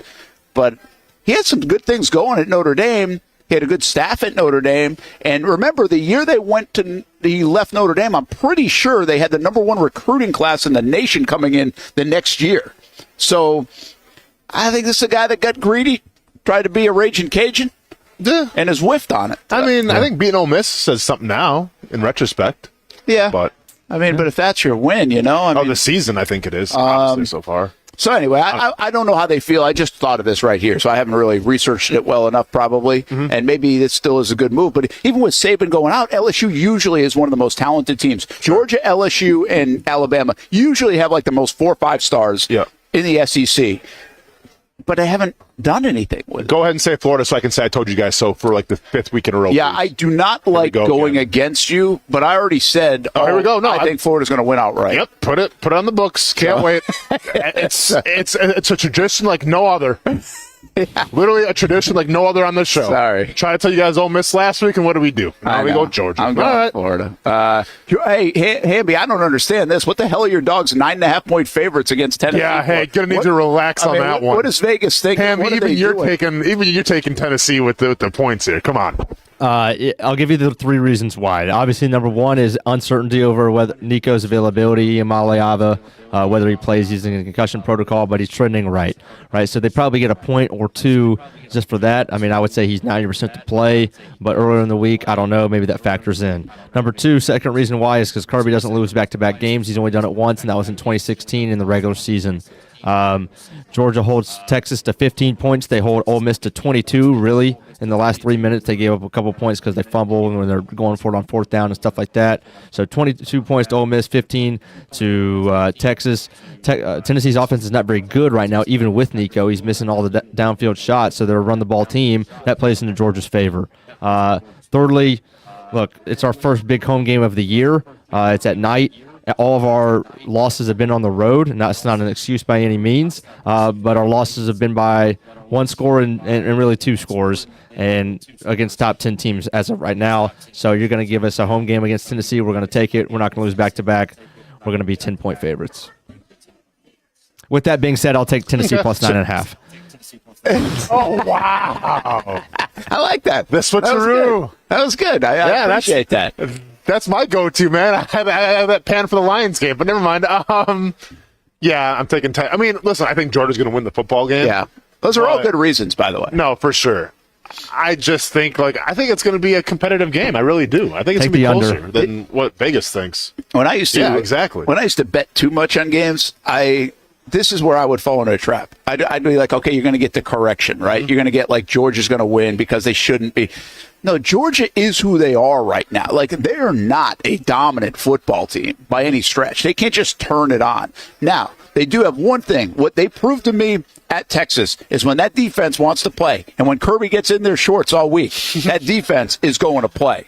So that defense might not allow a first down if they play the way they did against Texas. Has Tennessee said anything about that can be bulletin board material that Kirby can use right now? Kirby can really motivate. So they don't need any because they came out and played it. Because Kirby never beat Tennessee as a player. So that's all you need.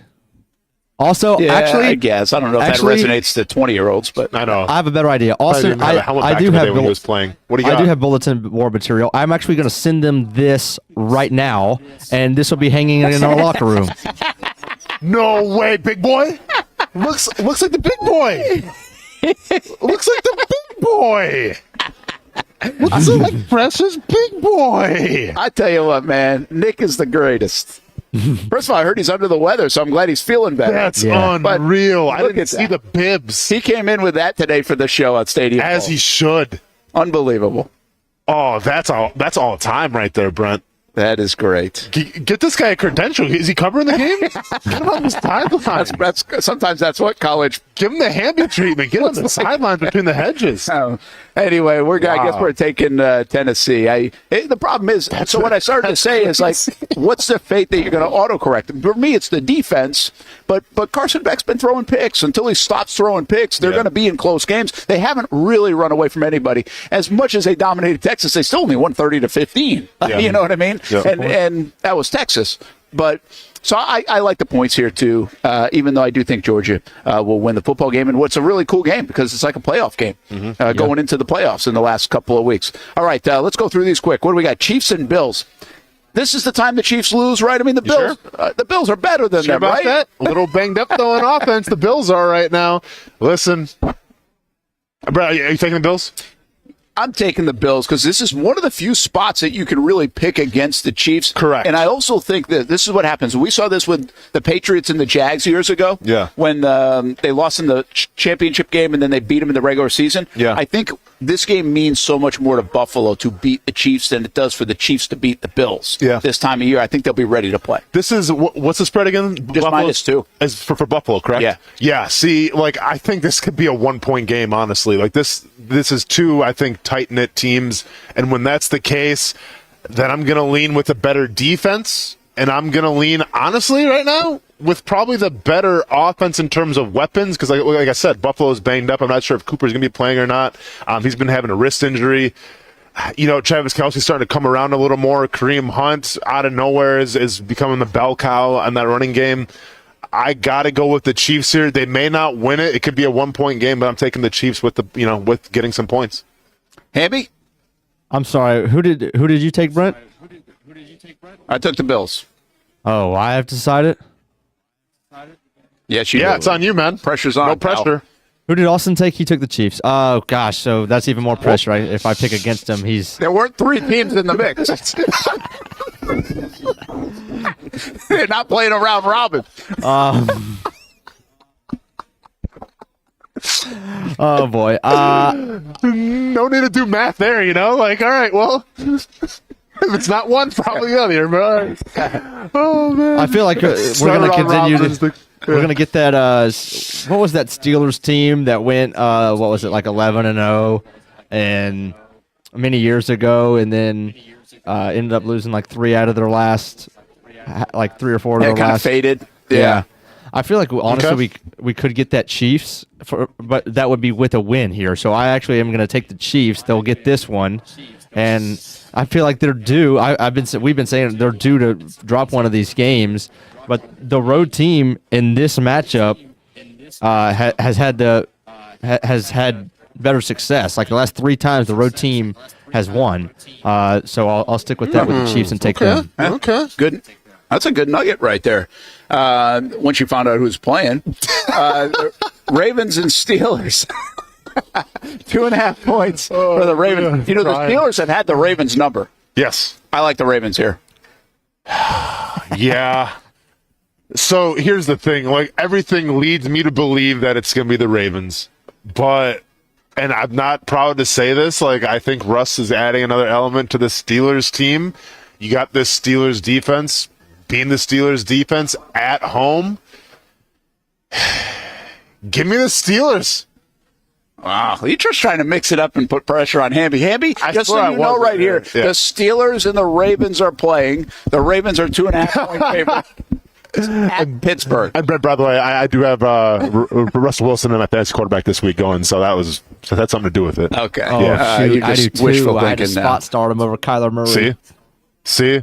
Oh yeah, I had to spot start him too. I don't trust Sam Darnold right now. What you got? Sam Darnold. Oh yeah. My bad. Ravens pass defense is pretty bad. I've been waiting for Russ to have a Russ game, and he hasn't had it. So this doesn't seem like the week for it, but I feel like the Ravens could, since they own the Steelers in a little bit of late, this could be the game where the Ravens finally play good pass defense, and Russ has one of those games. I'll take the Ravens -2.5. I went with Austen on one, so I got to go with Brent on the other. Yeah, that's and fair. We'll take the Ravens here. I'm not mad at it. All right, then lastly, the Jags, 14-point dogs against the Lions. Obviously, everybody believes the Lions are going to win this game. It'd be foolish to pick against them. But 14 points is a lot of points in the NFL. I'll make this easy for you guys. I told you earlier in the show, I think this is not going to be as blowout as everybody is predicting.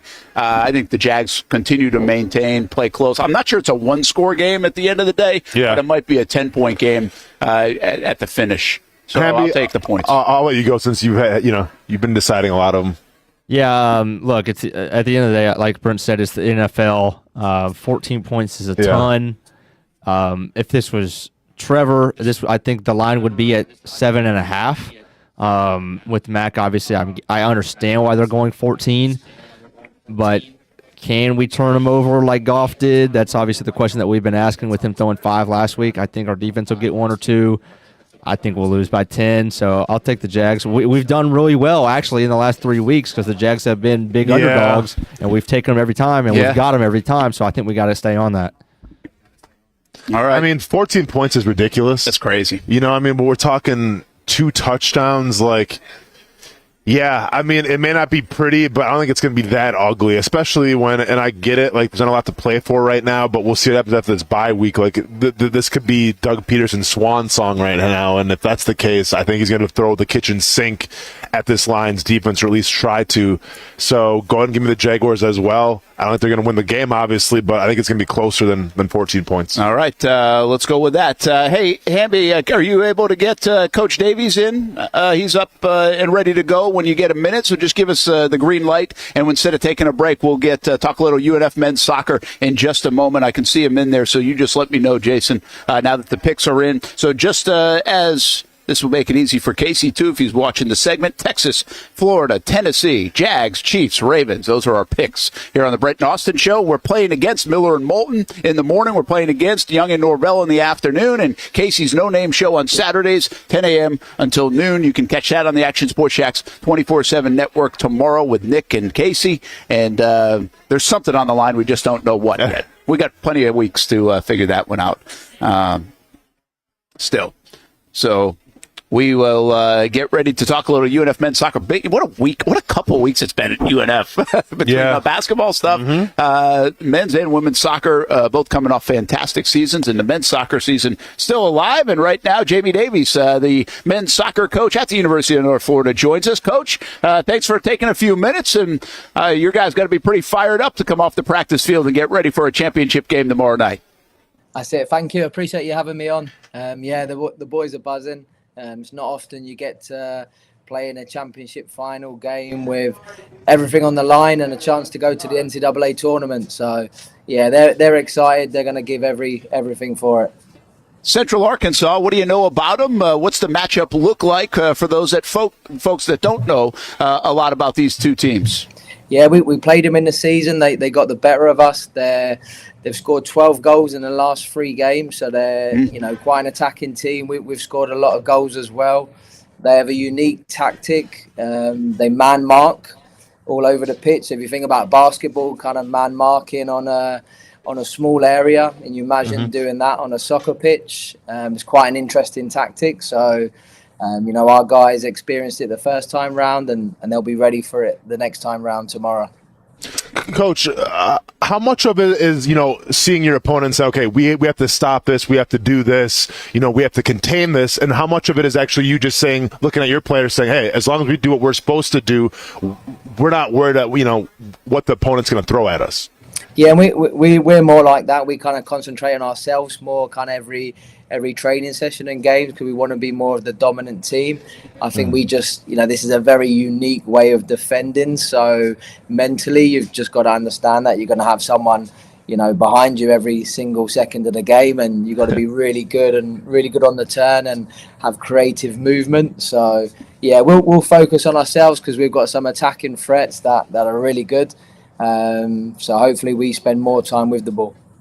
What does it mean for you guys to host this championship game tomorrow night? And you feel like you're going to get a bunch of students out there. There's no holidays or anything like that right in the middle of school. So you're going to get some good support tomorrow. It's huge. It's huge. In the semi-final game, it was brilliant. We had all the other student athletes that supported us. We had some of our alumni that came that I think they were tailgating before, so they're a little bit toasty, which makes it interesting.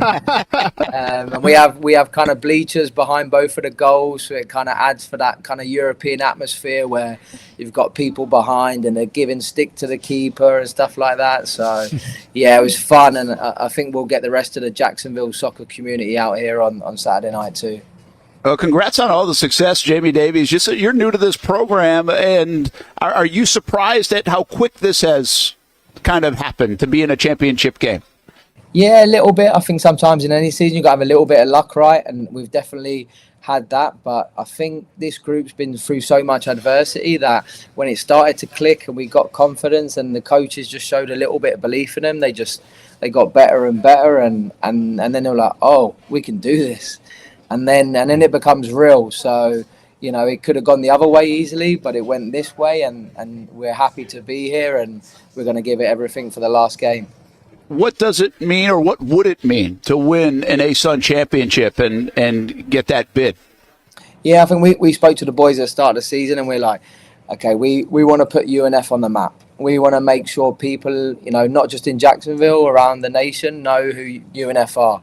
So that was our main focus. And then, to go to the NCAA tournament and be amongst the best 48 teams in the nation, like anyone can win at that point. Soccer's a crazy game where, every dog has his day. So, we'd love to be in that environment, and we think we got the team to do it. So, we're excited. You guys pretty healthy going into this one? Where are you at that way? And I got to believe you're playing some of your best soccer of the year, right? The way you're trending right now. Yeah, no, I think we're very, very fortunate. We're very healthy. We have some good resources with the sports science here in Jacksonville. A couple of key kind of sports science guys and performance guys that have really kind of helped us periodize the whole season and keep people fresh and keep people healthy. So, we're looking good right now. Give us a sense of how much campus is buzzing the last couple of weeks. Obviously, the basketball program and what they did to start the season. Your women's soccer program has had a very nice season before losing, I think it was Sunday. And then what you guys are doing right now. Can you feel that on campus? Yeah, 100%. I think it's a sense of pride, right? you're walking around the shops or you're walking around local area and people start, oh, UNF, oh, I saw the basketball, or I saw the men's soccer, or I saw women's soccer. It's just a sense of pride that, okay, people know who UNF are, and I think that's what we want to do. We want to make the whole nation know who UNF are. Coach, is your speech to the team before the game, is this going to be more based on, like, this is a big moment, this is a big game, this is a championship, a chance to go to the tourney, or is this speech going to be more just based on, hey, this is another game, guys, let's just do what we've always done before? Like, do you put the pressure on the team more, or do you just kind of take that pressure off? Yeah, it's difficult, right? Because there's a lot of emotion involved in like big motivational speeches. Yeah. So I spend an hour before watching a lot of Kobe stuff and stuff like that. You know what I mean? There you go. You got to find that balance. But I think they need to be riled up. But I think they've also got to be a little bit of calmness. So I think the message is going to be what are you going to be willing to do for the person next to you, and be in those trenches next to each other. What are you going to be willing to give to get this result? I like that. Are you sleeping tonight? And what are you doing all day tomorrow before? That's a long wait, man. Yeah, I think we're actually recruiting tonight. There's a big event in Montverde in Orlando. So I think we're actually heading to Montverde tonight to recruit, and we'll probably get back late and we'll be ready to go tomorrow. It's just the life of the coach. Yeah, well, and you know this, and we'll leave you with this. I mean, you win this soccer match tomorrow, well, that will help in the recruiting ranks, won't it? 100%. Yeah, it helps so much. And I think right now we're only two of the Florida teams that are left still playing, us and FIU. So, to be one of those two teams in Florida still playing in Division I men's soccer is huge to say what UNF are doing for the nation. Jamie Davies, congratulations on the success so far. Go get one more, man, and we'll look forward to it tomorrow night at Hodges Stadium under the lights. Yeah, thank you, guys. Appreciate you. You bet. That is Jamie Davies, the men's soccer coach at the University of North Florida. And, I mean, what a season they've had. Yeah. What an opportunity to go to the NCAA. That's what it's all about at UNF. I mean, they want to win championships and get to the NCAA tournament, put that logo, put that name out there. They got another chance to do it. They've already had it these last couple of weeks. I mean, Nick Morrow must be the athletic director. We know so well. Good. He must be walking around pretty tall these days. This is good right now. And he should be. So congrats to those guys over there. And go check it out. Like some local soccer tomorrow evening. And especially with the weather we're getting. Nice, cool evening. Good to be outdoors. And hopefully a win for the Ospreys. They'll play Central Arkansas for the ASUN Men's Soccer Championship. We're going to take a timeout. We come back. Brent and Austen Show. We'll get to our Everbank game plan. We've got that still ahead. We also have Paint the Play to get to. So a lot more on the way as we get back to some football chatter on a Friday from Best Bet Jacksonville. And at noon, they start the big tournament, $1 million guarantee that will be decided by Tuesday here at Best Bet Jacksonville. When it comes to trucks, I know exactly what I want. And at Bozard Ford, they make it easy to get exactly that. Let's go make this truck a little more my style. With Bozard Built, I can create my perfect truck right here. Lift kit? Check. Premium wheels? You bet. Advanced lighting package? Oh yeah. The Bozard team works their magic.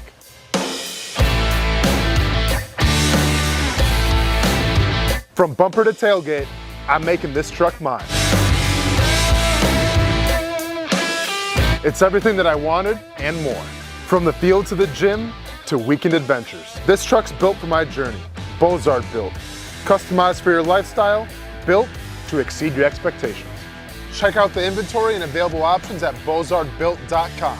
Unleash your dream ride. Customized, covered, and Bozard approved.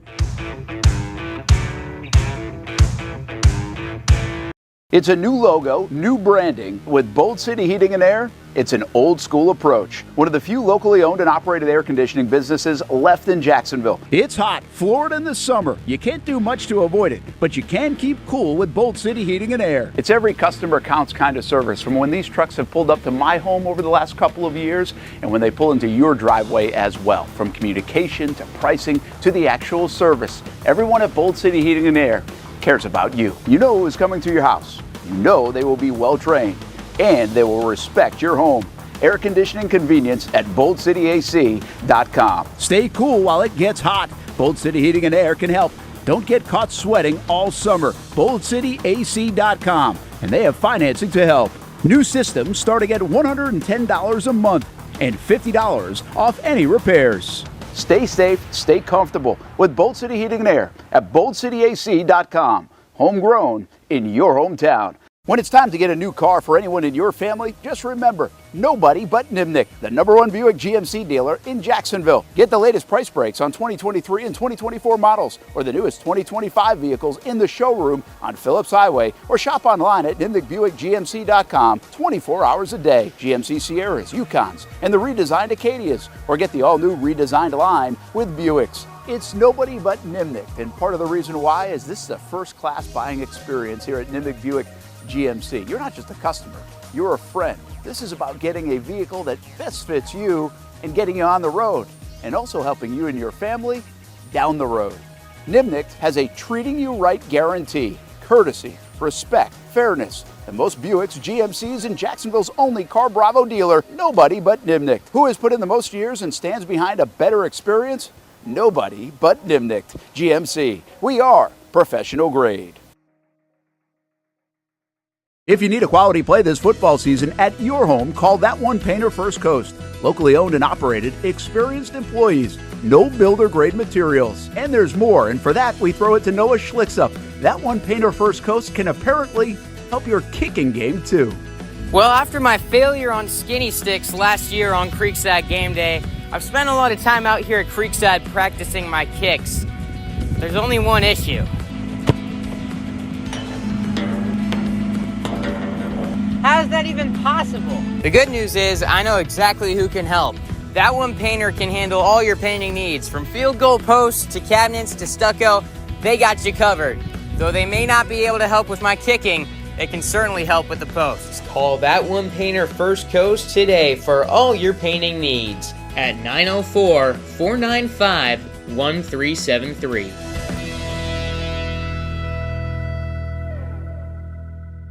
Everyone loves a good game night. Here you don't have to be the host. You don't have to clean up. They bring the food and drinks to you, and you can watch whatever you want on the big screens. It's more than a card room. It's a night full of fun with friends.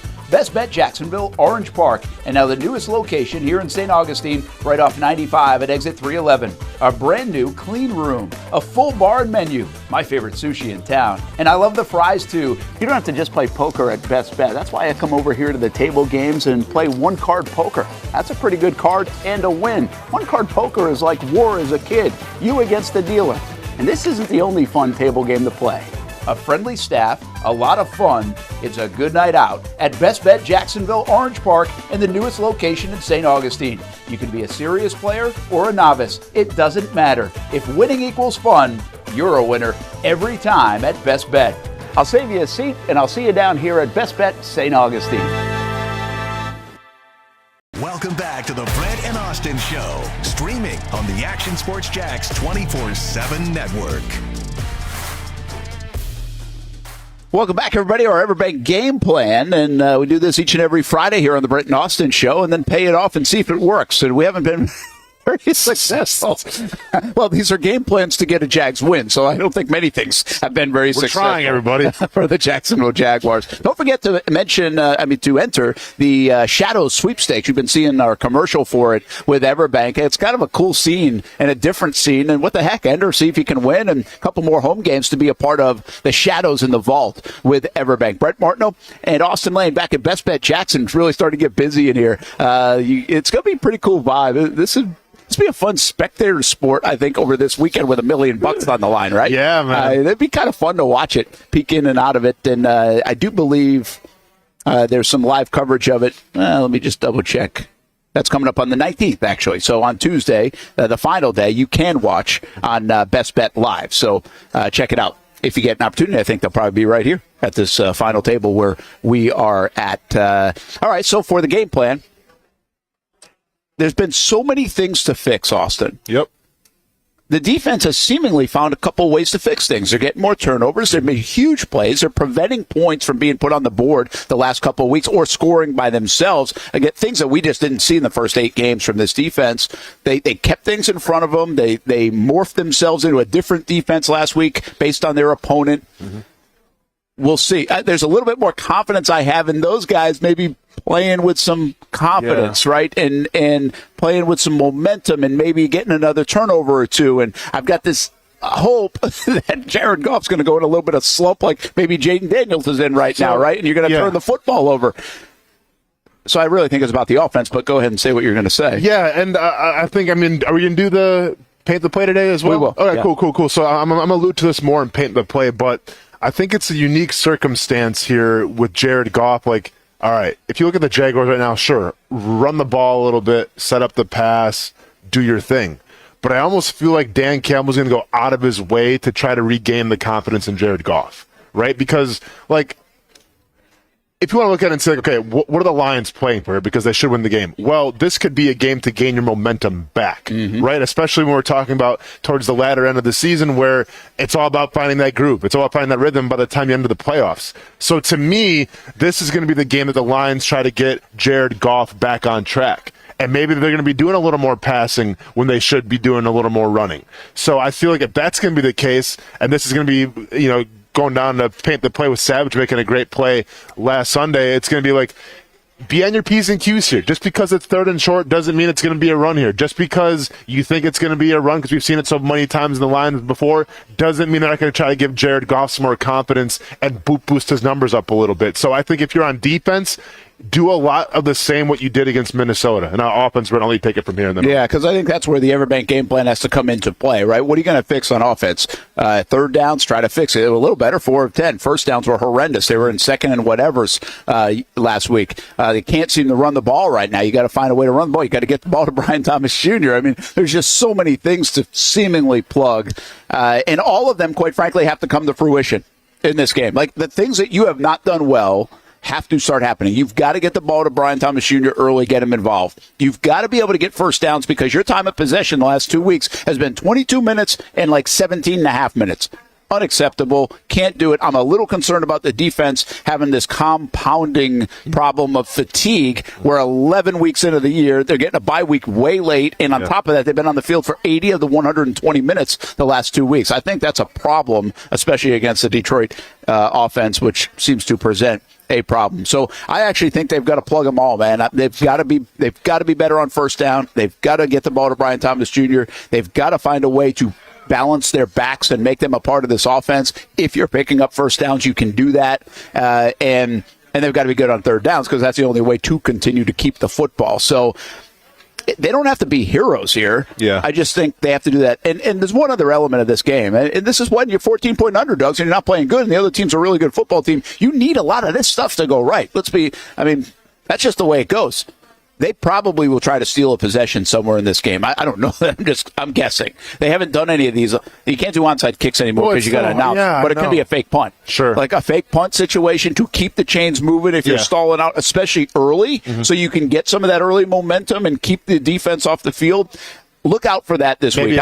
Maybe a fake field goal as well. Maybe get some momentum. You drive down the field a little bit, field goal opportunity. You change it up for maybe getting a touchdown. I think that we're going to see that. I think we're going to see a play like that. Not a very Dan Campbell-esque, ironically. It is actually. But Doug too. I mean, Doug's done the fake field goal. He hasn't done any of that stuff this year. Some fourth downs, right? But you need to steal a possession somewhere along the way, and I think this is one that they'll play with house money, quite frankly. Sure. It reminds me of it does remind me a little bit of the Kansas City game a couple of years ago when they went to 3-7 and they were doing. Remember, they got the onside kick. Yep. And they got a fumble recovery. No, it was the onside kick, was it? And then Kirk dropped the ball. And then later in the game, they got a recovery and missed a field goal. So they got some of these things to go their way, but they didn't capitalize on it in terms of a win. I think the Jags will have to steal some of that stuff in this game against Detroit. That's the Everbank game plan. We'll see exactly what happens coming up Sunday and talk about it a little bit more on Monday. Hey, you mentioned UFC card. It's a big one. Or obviously, we got the Tyson fight tonight, which is, I think, kind of entertaining. Like I would, if I was home, I'd watch it. Let's go and break that down first, if you don't mind. What I can't believe, and I didn't know this until yesterday because I'm totally not paying attention, but I did not know that Jake Paul, at least as of yesterday, was like minus 200 to win. I didn't realize that. Honestly, it should be a lot more. That's what a lot of people are saying. It should be a lot more. But once again, this is, I think, the genius of Jake Paul, where the guy knows how to build and sell fights. Now, if you're new to this show, first time listening, you know I'm not the biggest Jake Paul fan. I respect what he's doing because listen, and I've said this many times. Anybody that wants to step in the cage, anyone that steps in the ring, in a real basis, not in some kind of facade, you have my respect. He's done that, so he has my respect from that standpoint. But also, I know all the games, man. Okay, I've seen how the sausage is made. Okay, I know what he's doing. Like the whole at the end of the press conference, taking bets from all the other fighters who don't believe in him, and he's trying to put houses on the line and everything. Like, I get it. You're trying to sell a fight. I guarantee he's not going to follow through with all that because they're on his promotion. You're not going to treat your fighters like that. So there's just, and it's so wild too, Brent, because this is a generational thing. This is my music is so much better than this kid's music. Yeah. This is exactly what it is because the baseline that I have to go off of this is what my son was telling me yesterday. He goes, and listen, we haven't even talked once about this fight. I pick him up from school. We're going to jiu-jitsu. He goes, Dad, we're going to watch the Jake Paul fight this weekend or this week, right? I'm like, well, we're going to see a concert, but yeah, maybe after we can check it out a little bit. And he's like, well, who do you think is going to win? I'm like, I didn't know you're even like aware of this. Yeah. And he goes, yeah, I think Jake Paul's going to crush him. And it's wild how my generation and people like a little older than me, like we had Tyson in this high regard because like he was such a scary individual. Yeah. It was something that you never really saw before. And, like, you know, we didn't have the advantages of social media where we got to really know who these people were. All I knew about Mike Tyson was the highlights that I seen when he's knocking people out, was the sound bites after where he's trying to eat people's kids and, you know, take people's souls and everything. This dude was intimidating. Yeah. He was haunting, and he was polarizing because of it. So, like, I was in awe of Mike Tyson. Jake Paul is now that dude for my son's age. For my son's generation, where it's like, well, he was a YouTuber, and then he's doing like this energy, like drinks and stuff, and now he's boxing. Like this guy can do anything, and it's crazy, like how kids my son's age have propped Jake Paul on that pedestal. Now it's not the same in terms of like Mike Tyson did for my generation, where it's like he's knocking people out. Yeah. But it's just like this guy's in the limelight. He's got all the memes. He's got all the cool things. Stuff. Exactly. He's a big influencer. Once again, I think the biggest advantage that Jake Paul has in his boxing career is that he knows how to select his opponents, and he knows what he's doing here. I would love nothing more to see Mike Tyson knock Jake Paul out just so I can take my victory lap and say, this is one for the old school. Yeah. This is one for every single, you know, YouTube gritty kid that thinks you can just walk into a ring one day and you can, you know, like there's consequences. Okay, there's levels to this thing. I just don't think it's going to get done. I think Jake Paul is going to get the win. Now, how he gets it done, I have a hard time seeing he's going to knock out Mike Tyson, but I'll say this, Brent. If Mike Tyson gets knocked out, the inner child in me is going to need some therapy, to say the least. Because regardless of how old he is, like, and you sent us the interview where Mike Tyson. You want to set it up quick? The interview. If you haven't seen it, now we were going to play it, but it has a swear in it, so, and I don't think we took it out. But so we're not going to play it. Yeah. But if you go look it up, Mike Tyson's doing an interview with like this kid reporter. She looks like she's probably 14, 13, 14, maybe. I don't know. Yeah. And great energy. He's like, she asked him about his legacy. Yeah. And it's unbelievable. Like, it's actually old Mike. Yeah. That's what, when you were saying all that stuff, it's old Mike because he is dead serious, and he's just talking about basically life after death doesn't matter. Yeah. And he's like, who the bleep's going to remember you after you die? I mean, tell him like this to a kid. This kid who has her whole life ahead of her. And this kid, by the way, was fantastic. She's like, what? I never really thought about that. That's kind of a good point. Thank you for sharing that. You know, like she was so respectful, but it's unreal. You got to go watch it. By the way, we're not going to play, but you got to watch it. It's unbelievable. Yeah. I thought it was comedy at first. It never got comedic. No. It was super kind of dark, which means I wonder if Mike's back in that space. Well, like is he getting himself in that space? So if you watch it, and here's the thing. Like, yeah, I think a lot of this is fabricated. Like, right when he slapped Jake Paul, that might have been a little like, all right, let's sell some more tickets. I get that. But also, I think Mike Tyson's a good actor, but he's not that good of an actor. If you watch the press conference yesterday, I forgot who the analyst was that asked Mike Tyson the question, but and I've seen this too. And I don't think it's a facade. I don't think he's faking it. The reporter essentially goes like, we kind of see like the old Mike Tyson, like there's some darkness to you. Like, do you want to expand on that? And are you going to bring some of that darkness to the fight?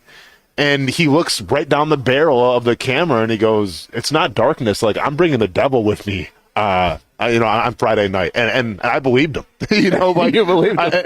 and I believe him. I'm like, I think there is some darkness there. And I'm not going to be in this ballpark. A lot of people are saying this is going to be a sideshow. I was going to say, is this a real fight or a sideshow? It's got the makings of a sideshow, I feel like, but also I think, man, it's Mike Tyson. And if anybody's going to go out and try to knock somebody out and maybe he's going to go out on a shield and get knocked down, so be it. But I have a hard time believing like Mike Tyson, of all people, would just sign up to be, let's just make it a big spectacle. How much money is he getting paid, do you know? No, I have no idea. Yeah. And I'm going to say this too. Like with fighters, like listen, I say this with Tiger Woods all the time. I don't care when you retire, man. It's golf. Like just go have at it, have fun. And there's some fighters out there where I feel like I watch them fight and it's like, dude, what are you doing? Yeah. Like you're putting your body, you got a family, like you got to think about the future. And that's easy for me to say on the sidelines, right? And in the cheap seats, this guy's in the arena. But I'll say this about Mike Tyson. If you followed Mike Tyson's career at all, you've known that like he started out as a very, very young kid. And I think a lot of people took advantage of him, right? Because he was almost like programmed to be this machine and feelings weren't a thing. And it's like, hey, you go out there, knock this dude out, and then you come back, we'll give you some money, but we'll take care of you, wink, wink. They weren't taking care of him. They're taking advantage of him. So I'm going to say this. I think it's refreshing to see Mike after all that he's been through. And yeah, there's been a lot of darkness, a lot of trials and tribulations that he's kind of overcome. And that could be an ESPN 30 for 30 right there. But I think it's really telling that it feels like he's going on his own terms now. Like this is him wanting to do it for himself. Yeah. Not because Don King or somebody else is saying, you got to go do this. Yeah. Not because one of his coaches maybe are taking advantage of him a little. No, this is Mike Tyson getting to do this for Mike Tyson. So that's why, if anything, I'm excited for this fight because I do feel like genuinely Mike Tyson is doing what he wants to do now. I think the population is rooting for him, and that wouldn't have been the case 20 years ago. I think he is, if not the biggest or best or whatever it is, or he's definitely one of the most interesting sports characters of my life. Yeah. I think he's number one. We've had shows on this. Like I can talk about the Mike Tyson stuff, and I'm not a big boxing guy. Yeah. I just talk about Mike Tyson for like days because I think it's a fascinating character development throughout all of it. And he's one of the guys that I've actually been able. Now he's 59, so I watched him when he was just coming up. Yeah. And I could be a part of that. And Yep. I remember babysitting for people and watching the fight and getting knocked out in like 20 seconds, right? Yeah. I remember because they had like the cable and I didn't at home. Yeah. I was like, hey, I got to see it. Yeah. But yeah, his whole life is just unbelievable. I think he is actually, for me, I think Tiger has a little bit of this to me too. Sure. But I think Tyson even more because it's really strange. Like it gets really strange. Tiger's doesn't get that strange. Yeah. Tiger's is a little bit more like you can relate to. Yeah. Very few people can relate to Mike Tyson. And it's crazy too because me and then the guy that I'm going to be cornering here in December in the UFC, Ramon Taveras, we both actually on separate occasions met Mike Tyson. So Ramon got to meet Mike Tyson when he was in Vegas one time. And then I got to meet Mike Tyson. This was years ago. I think I probably shared the story before. When he was in town for Thursday Night Football. It was him and then Rashad Evans. Yeah. And, I remember when he was down the side. Yeah. So, and it's funny because like I relay our experiences, with me and my teammate who met Mike Tyson, and this was like 6-7 years between. And we had the same thing that we said about him. It's like, we grew up watching this dude and almost idolizing, just like being in awe of it. And a word that kids throw around a lot these days is the word aura, right? It's like, the energy that he pervade. Brent, the only person I've ever really feared in my entire life was my grandfather. Not so much because he was a mean dude, just because like the way that he carried himself. Like he's a blue collar, old school type of dude, had a gravelly voice. Like as a kid, man, I feared that dude. Mike Tyson, like I came up to him, hey Mike, just want to say I'm a big fan. That's all I wanted to be. So I wanted to be. I didn't want anything else. Just hey Mike, big fan. Because I'm not one to like be you're a celebrity, let me meet you. But like I had to just for my child to be like Mike, just pleasure to meet you, man. That's all I wanted. And he, pulled me aside. He's like, hey, you're a fighter too. I'm like, yeah, man, yeah, I'm doing MMA now and everything. He's like, oh, that's crazy. Like so we start talking a little bit, but like the whole time where he had like this, just like this calming, like embracing presence.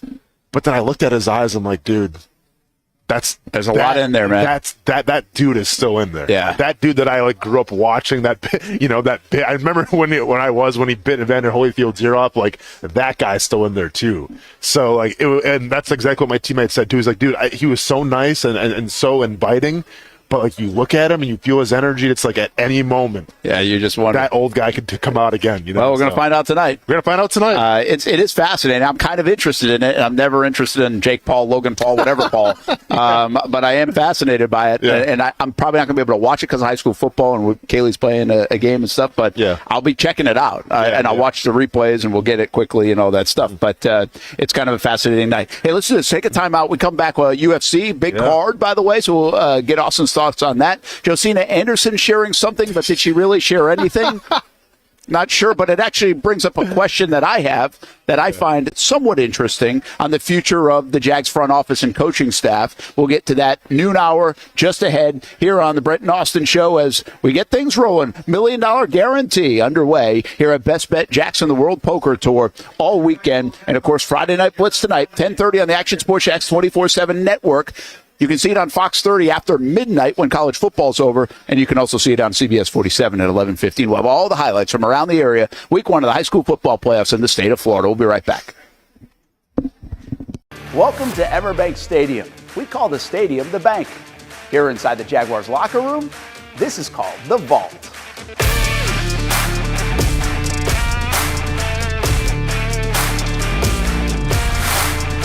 The Vault is a special place on game days. You can feel the energy and excitement as the Jaguars get ready to take the field.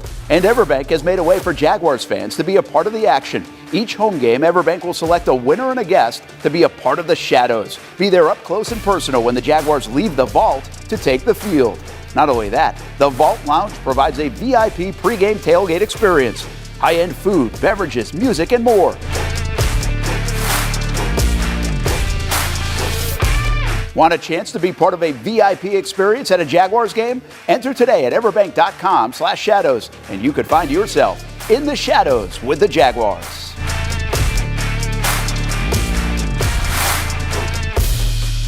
For the game day hustle and every day in between. Juggling my show, Jag Social, to going under the Friday night lights and a social life, it's a daily tournament. But this ride, MVP status. The all-new 2024 Lincoln Nautilus isn't just my car, it's my personal locker room, office on the go, and VIP lounge on wheels. Let's talk tech. My profile remembers everything from customizing my dash display to setting the ambient lighting and my signature scent. And wireless charging, essential for live tweeting scores. Whether I'm packing for a beach day with friends or heading to the gym, there's space for every passion. After dominating all day, this becomes my recovery zone. The massage feature is like having a personal PT on call. Life's a non-stop game, but with this ride, I'm always on my A game. The 2024 Lincoln Nautilus. Drive. If you don't see a pit, it ain't legit. When you hear that, you think Bono's Pit Barbecue, a staple in Northeast Florida now for 75 years. A place that feels like home with friendly service, a meeting place for friends, family, or business occasions. On the menu, the corn nuggets are a favorite in our house, but there's something for everyone. Sandwiches, platters, salads, sides, desserts, and family feasts. You see Bono's all over the place in Northeast Florida. You know, there are almost 20 locations in the Jacksonville area now, so stop on by, sit down, and dine in with Bono's. You can also take it to go. There are drive-thrus in many of the locations, and they have delivery options too. Just download the Bono's app to make things easy. I signed up for the loyalty program, and you can too to get special offers. If Jacksonville is home, few things feel more Jacksonville than Bono's Pit Barbecue. Celebrate 75 years and many more to come. Bono's Pit Barbecue. If you don't see a pit, it ain't legit. You trust CGC to make your water great, and now you can trust CGC with your plumbing needs as well. Fast, convenient scheduling, licensed and insured. A quick call away at 904-552-1242. You never know when you're going to have an issue with a shower, toilet, or maybe it's a sink that sometimes is easy to fix. All right, let's be honest. I'm not fixing anything. I'm totally staging this because when I have a plumbing problem, I call CGC Water Treatment and Plumbing. Trained professionals, transparent pricing, customer satisfaction. Small problem or even a bigger issue. Right now, save 10% off a new Rinnai tankless water heater. The experts with 25 years of experience at CGC Water Treatment and Plumbing can do it all. Call 904-552-1242 or visit cgcwater.com. For a limited time, CGC is waiving the trip charge on all related plumbing calls. CGC Water Treatment and Plumbing, an authorized independent Connecticut dealer. Florida license number CFC 1432579. It's the place we party in football season with Jaguars All Access. Welcome to String Sports Brewery, everybody. Say hello to our guest tonight. That is Trevor Lawrence. You can bring your party or event to String Sports Brewery in Springfield any day and any time. Rehearsal dinners, corporate events, birthdays. Here at Strings, you can enjoy the inside area and the outside area. Good for any weather, good for any occasion. Watch the games, play the games, shoot some hoops. Beer? Yeah, they have that. Plenty of choices. And sure, this is a brewery, but Strings is also a restaurant, and the food is fantastic. A full menu made from scratch meals. And if you need String Sports Brewery to help with a party at your place, they cater too.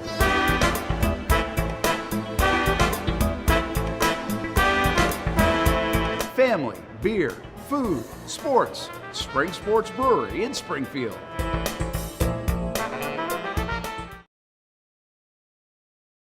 Welcome back to the Brent and Austin Show, streaming on the Action Sports Jax 24/7 network. Hey, the Jacksonville Icemen, man, they got going early yesterday. We were at that game. It was a lot of fun. You doing all right, by the way? Your head's okay? Your ears okay? I'm okay, man. Yeah, I'm all right. That was fun. Big crowd, 9,000 people, and we're there yesterday morning with the show. And Icemen got off to a 3-0 lead, but then ended up losing 5-3. They're back home tonight. They've got women's sports night tonight. There's a 5:45 women's conversation, for a lack of a better way to say that. I don't have it right in front of me, but you can check out JacksonvilleIcemen.com, and there's a little gathering there, and there's more events going on throughout the evening, and then there's a hockey game at 7 o'clock. Of course, another bobblehead night as well, and then tomorrow is Marvel night. Ooh. So the jerseys and everything else will be pretty cool tomorrow night with the Icemen. So a lot going on in town. We got here Best Bet Jax with $1 million guarantee in the World Poker Tour. And then we've got, if you like college baseball, there's like World Series going on at UNF and JU. They do that in the fall. So both those institutions are doing that, wrapping up this week. We've also got the Icemen, of course, and plenty of football to go around with the high school football playoffs starting tonight. And throughout the week with college and NFL. On Sunday, we'll be up in Detroit with the Jaguars. We leave tomorrow. Brent Martineau, Austen Lane, Jason Hamby. A couple of things football-wise. I still want to hit UFC. We'll actually have a little more high school football talk. Paint the Play is coming up in just a moment, so can't wait to see where you're going to take us. But Josina Anderson, I didn't see this. You showed me it, so let me get it. She just put out a tweet. Listen, Josina Anderson breaks a lot of stories and obviously is well connected. She has ties with the Jaguars a lot, though, right? I feel like a lot of the Jaguars news comes from her. Yeah, some stuff there. So here's what she tweets about an hour ago. Shad Khan is making recent headlines with docking his 315-foot mega yacht downtown. That part's nothing new. Speaking of his team, a league source told me this based on the chatter they're hearing. Quote, heard from a couple of people, the owner prefers to wait to make a decision after the season, but if they get blown out this weekend versus Detroit, change is possibly coming. Do you think those couple people were the Brent and Austin show? It could have been. And this is what's interesting there. And I laugh at the national reporters sometimes, and I respect what they do, so I kind of kid because we care, right? Sure. Sure. I mean, that's the hedge of all hedges. Heard from a couple of people, the owner prefers to wait to make a decision after the season. Well, we've been telling you that for years, right? That's the Shad Khan trend. Yeah. But if they get blown out this weekend, they could make a change is possibly coming. Yeah. Okay, well, I mean, listen, I could have just, guess what? Change might also be coming after the bye week, after Houston. Change possibly be coming if they lose 2 more games after that. Like, come on.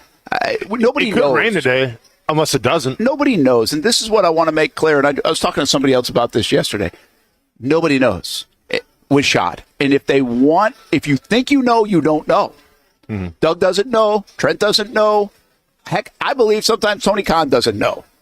I honestly think nobody knows. I've been doing this for 25 years, and I don't think there's a tighter circle than what Shad Khan has. I think when I say unpredictable, I think he's unpredictable by that because nobody really knows. Yeah. And it's not there are trends because we've seen enough of it over a dozen years now, but it doesn't mean it's concrete. So I would say expect the unexpected, but you could also say expect nothing over the next couple of weeks. So I don't know where this lands. And just to reiterate where I'm coming from here, I'm not advocating for anybody to get fired right yet. If they give them the season, I'm fine with that. I mean, You could go on a run. I just think, can you separate if you go on a run from what's happened over this 16-game sample or 17-game sample? Let's assume they lose to the Lions and they're now 3-14 in their last 17 games with beating nobody.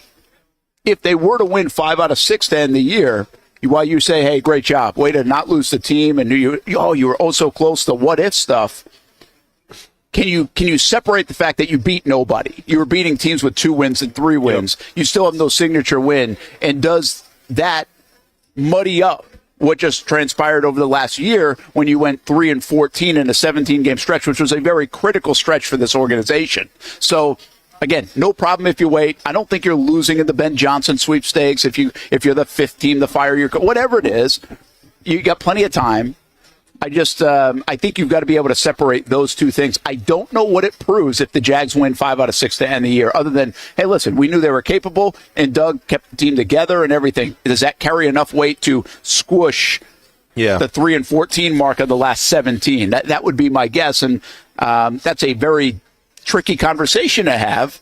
That would be the one reason why I'd say, hey, if the 3-14 bothers Shot enough now, I would just maybe do it next week. Mm-hmm. Because why even bring that into the equation? Just move on and be ready to move on because you're getting fired either way because of that 3-14. Yeah, I mean, listen. Once again, I don't take solace or pride in trying to say, hey, you got to let this guy go, fire him. Like, no, I mean, it's not what I want to do on this show. And I'm not even necessarily saying like, okay, if it goes bad in Detroit, do you finally let Doug Peterson go? I'm saying there's got to be some kind of change, Brent. Okay, and like I get more and more that this Doug Peterson, Press Taylor thing's a package deal, where I feel like if Shad Khan goes, hey, all right, we need to make a change. If you don't want to call the play, if you don't want to call the plays, I'm going to let Press Taylor go. So you have to call the plays. I get the sense that it'd be like, okay, well then I'm going to leave too. Like that's It's almost like the ultimate friendship and. More power to you. It should be about winning games, but that's just what it appears like to me. So I'm not advocating right now for, all right, well, I mean, I'm advocating for a change, right? Whether that's play calling, whether that's somebody getting let go, something. Because if this Lions game goes like I think a lot of people think it's going to go, and it is a little bit of an embarrassment, and you have a bye week to kind of dwell on that a little bit, I mean, it's got to be at least considered.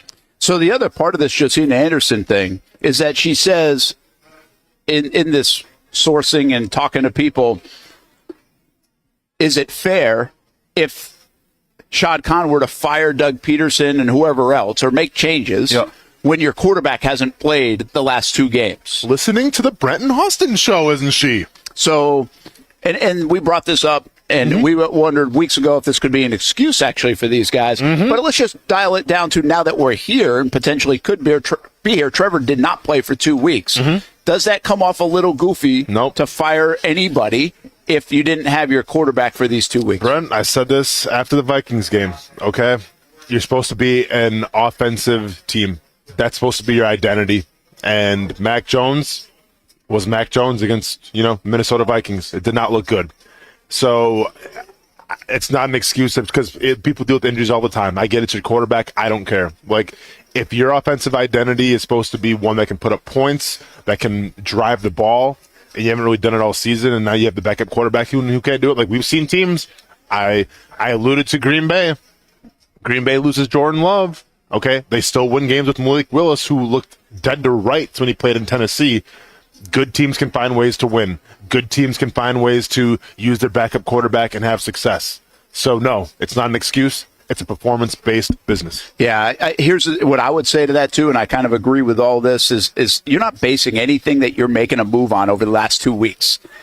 You're playing Minnesota and Detroit. It's not that. It's the bigger picture stuff. It's the underbelly stuff. It's the totality of going all the way back to last December. It's the disappointment of what you promised as an organization to us, meaning the fans, everybody outside, and also the owner, and have not delivered. So that's what you're graded on right now. It's not a week thing or this week or that or what felt like the Jets, right? The Jets came back and it's like almost felt like, oh, this is an indictment on this week. We got to fix it right now. This is a bad move. I mean, Jets should not have got rid of Salah at the time they got rid of Salah. Mm-hmm. So, but I don't think that's what this is. This is a bigger picture thing of where they're going. Can they get there? They've beaten nobody, quite frankly. They've beaten Carolina, New England, and the Colts the last year. Talk about a murderer's row, Brent. I mean, that's it. They've beaten nobody. That's a bottom. They're one of the worst teams in the league the last 17 games, and it was on the heels of being one of the best teams the previous 20 games. So how does that get calculated? It's not a last week or this week or a Trevor Mack. It's a big picture thing when it comes to that. Hey, the holidays are coming. BonosBarbecue.com is the place to go if you're looking, well, you don't want to cook. Let somebody else do it. That does it better, most likely. Most likely. I think they do. Oh, no. Guilty as charged, Brent. Let's go. Well, we are too. We're ordering up. You can pre-order and see the menus right online at bonosbarbecue.com. Holiday catering is now available, of course, all the different locations in Jacksonville. And just looking for something to do for lunch or dinner tonight or this weekend, there's Bono's locations all over Northeast Florida. Is it wrong if I had people over for Thanksgiving, I use Bono's, but I don't say it's from Bono's? Well, internally, no. Okay. I don't think so. Making sure. Okay. Austin, this is really good. Now you got to. Oh yeah, well, you know, I had the smoker going for like 3 days straight with that barbecue, man. Yeah, I'm glad you guys like it. That's good. Check it out. Do it. Okay. Are you having anybody over?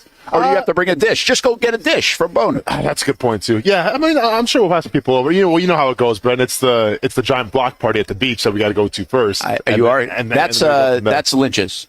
Nope, that would be Pete's. Pete's. Yeah, Pete's. Yeah, Pete's. So they still have. Wasn't there some talk of that Pete's Thanksgiving thing not happening at one time?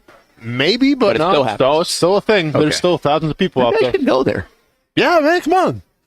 That's in the morning, right? Yeah, it's from like 9 till I think like 1 o'clock or something. Yeah, I've never been. You give you a chance to prep for the in-laws and everything if they're coming into town. I think it's going to be quiet in the Martineau household overall.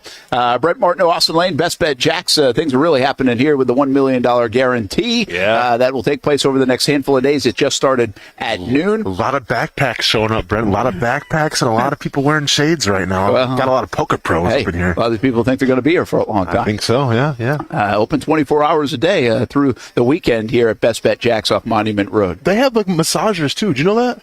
Get out of here. Yeah, they have like people that walk around and like you can get a massage. They've always had that. Yeah, I think that actually is now that I say that, I feel like I've seen that before. Maybe okay, well, I haven't that seen during it the show. Yeah, I was just going to say, the final table. Brent, are you going to put us down for an expense? Brent, I don't want to go on the IR, Brent. I'm coming from a rough game yesterday, okay, at the Iceman. I had 1,000 kids screaming Moana in my ear, okay? So now I need to Brent, it's tight. These lats got to loosen them up a little bit. Got to get it going. All right, let's get to Paint the Play, presented by That One Painter, First Coast. Mm-hmm. And what are you giving us today? So today I'm going to give you, I'm trying to find positives. Right, Brent? Thank you. I mean, I'm trying to find positive. It can be sunshine and rainbows every once in a while. So this, to me, is something that you might see that I kind of alluded to when we talked about, the game plan going in with the Jaguars of what we might see against the Detroit Lions and how the secondary and Darnell Savage can help us out here as well. So this is the Darnell Savage pick. So this is the Darnell Savage pick in the end zone. And keep in mind right now, we're talking about 3rd and 3, Brent, right? And 3rd and 3, it can be a pass. It can be a run, but I want you to keep in mind of just what's at stake right now with Darnell Savage. He's obviously playing the safety spot, right? And we talk about how we got to scheme Brian Thomas Jr. open. Well, the same thing is being done right now with Justin Jefferson. Usually Justin Jefferson, if you have a trips, he's probably going to be the opposite side, right? He's the burner. You get him one-on-one coverage. Well, Jefferson, so far up to this point, has been super quiet, right? So they're trying to get him the ball. They're trying to force feed him the ball right now. So we got Hawkinson on one side, and then we have Trips and Justin Jefferson being featured in the other side. All right, so that's the setup and the snap of the football. 3rd and right 3. here. It could be a run. It could be a pass too, right? So now we have here, this is the pass rush, right? We can see some decent push coming from the corners, but what really sticks out to me right now is look at the interior push. It's non-existent. No. Now, once again, when it's 3rd and 3 in the red zone, you could argue and say you're going to hand it off to, Aaron Jones, let him do his thing. Like, I understand as a defensive tackle, you get put in a little bit of a limbo where is it run, is it pass?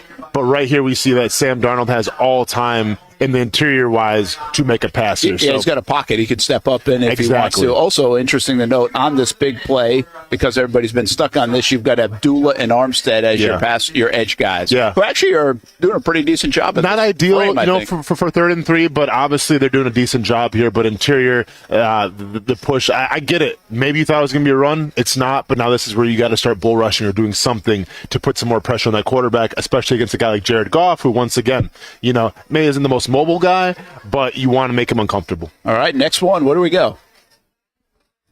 So now this is reading. All right, this is reading the keys right here, because I thought it was going to be a run when I was watching this live. I think a lot of people thought it was going to be a run. If you look back, Darnell Savage never guessed it was going to be a run. Darnell Savage stayed on his keys and said, you know what? They have Justin Jefferson. He's arguably the best wide receiver in the league. I think they're going to go to him. And the whole time during this whole play, maybe some guys in the secondary right here got fooled a little bit. Darnell Savage was not fooled one time. He knew the entire time. Whether maybe this was like he saw something in film, I don't know what the case may be. But you can see he knew the entire time that the ball was going to Justin Jefferson. He essentially jumps the route and runs the route for Jefferson. And then makes a good play on the ball. Makes a great play on the ball, and then has I want to say it's like a 30-yard return too as well to give this Jaguars defense a little momentum. This was a play, I think someone mentioned to me this week that this one had some disguise to it with the cornerbacks and the way it looked like they were going to match up and then didn't. But obviously you said it, right? He didn't buy any kind of run play at 3rd and 3. It's understanding what Minnesota's trying to do, and that was trying to get their playmaker the ball. And to echo what we think is going to happen in Detroit, yeah, you have Gibbs, you have Montgomery. It could be just a tough sledding day in terms of you want to establish the line of scrimmage, you want to run the football, run it down the Jaguars' throat. I get all of that, but I do think this is going to be the Jared Goff try to get right game, because this is who Dan Campbell is, right? Like, I feel like Dan Campbell, he's a guy that, yes, it's the X's and O's, but it's also like the energy. Yeah. It's the vibe, if you will, of the team. And right now, Jared Goff hasn't been playing his best football. So you try to give him some more confidence. This situation right here, where it's 3rd and 3, where you expect, okay, probably go to Montgomery here, pound the rock in the red zone, get the first down. Well, maybe they try to go to Amon-Ra. Maybe they try to go deep on this play. And once again, this is going to be due to the safeties and in coverage being on their keys and expecting what's going to happen. I thought one more slide. Go to the next one more time, Hamby, if you do have it, because you can tell he's trying to force it to Jefferson, because he actually does have Aaron Jones and Hawkinson available for a first down. Like, he could have taken what the defense was giving him. Now, Foye looks like he's playing that well, Foye but I still maybe get him, but still. And it's hard to see where the defender is on Hawkinson on this frame, but it looks like he's got him if he wants to lead him. So that goes back to what you were saying and what we're saying. Hey, there is a little force-feeding nature. You got to get your guy involved, and sometimes it comes at the risk of interceptions. I think all 3 interceptions were targets for Justin Jefferson. Yep. In the game. So, which maybe he was forcing it a little bit too much. What do you got, man? Does this look like 2-man under to you with Foye? Looks like, obviously looking at the cornerbacks, their eyes are not on the quarterback. Our corners, they got eyes on receivers. And obviously Cisco's not in this picture. He's the 11th man, only one that's not visible. He's probably at the 5-yard line opposite Darnell. But when you talk about the disguise, it looks like maybe, Foye looks like the one that could be, a little bit of a question mark, I'm guessing, if I'm Sam Darnold, because I don't see Foye not in the middle and with his butt to the sideline a whole lot, I'm guessing, on tape when I watch the Jacksonville Jaguars.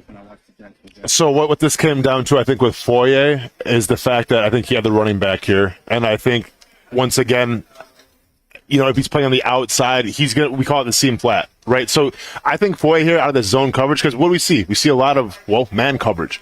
I think Foy right here could be in a zone coverage where it's like, we call it the seam to flat. He has the outside. So if Hawkinson goes to the outside, Foy would take him. If Aaron Jones goes to the outside, then Brooks back in, Foy is going to take him. That's what I think is going on right here, Hamby. Okay, so is it a possibility that we're playing halves as a defense, that right side we got man with Savage over the top, and obviously our three corners for their three receivers, and then on the bottom we got a zone look? Yeah, I truly think so. Now, it's hard to tell because the screen got cut off to see who it would have been on Hawkinson, but that's what I think. I think this is another wrinkle of a Ryan Nielsen defense saying, okay, we got trips, do you really want to play the zone right there? Do you want to play the man? Trips is always kind of, how I feel about trips. I've said this before on the show. Trips bunch, I say you press, you mess up the routes or everything. Well, it worked out well here. You're playing off a little bit, which is super surprising because if you truly want to break this down here, look at this. If they all ran slants or something, the timing would have been there to probably complete the first down. But what do we know? Justin Jefferson likes the deep ball. Justin Jefferson goes deep. So I think this was a circumstance of Savage being on his P's and Q's, knowing what Minnesota's trying to do, and possibly seen this play before. All right, that is Paint the Play, presented by That One Painter First Coast. Look up That One Painter First Coast for all your painting needs here in Northeast Florida.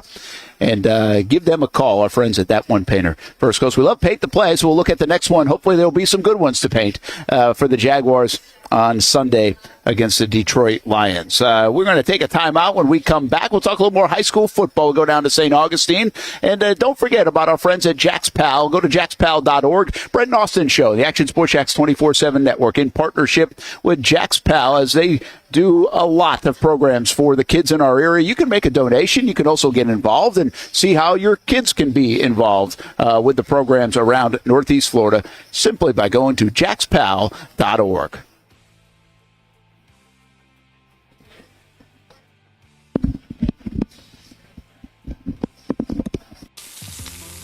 In Northeast Florida, we love hanging out on the back patio, maybe grilling out lunch or dinner with the family, enjoying the good weather, or maybe enjoying the big game on the TV. Or maybe your favorite team in town, the Action Sports Jacks team. This is great, except for when it's really hot or the bugs start coming out. But what if you didn't have to worry about that? Titan Outdoor Solutions will make your outdoor area a comfortable spot, any time of the day, any time of the year. This makes too much sense. Titan Outdoor Solutions can give your home an upgrade. Customized pergolas, awnings, controlled shade, even retractable screens. The solution to beating the heat and the bugs and getting more use out of your home is Titan Outdoor Solutions. And this can even help prevent storm damage at your home. Living in Florida and living in your home is already good. Now make it great. Quality products, custom work, locally owned and operated. Visit TitanShuttersAndScreens.com or call 904-484-7580.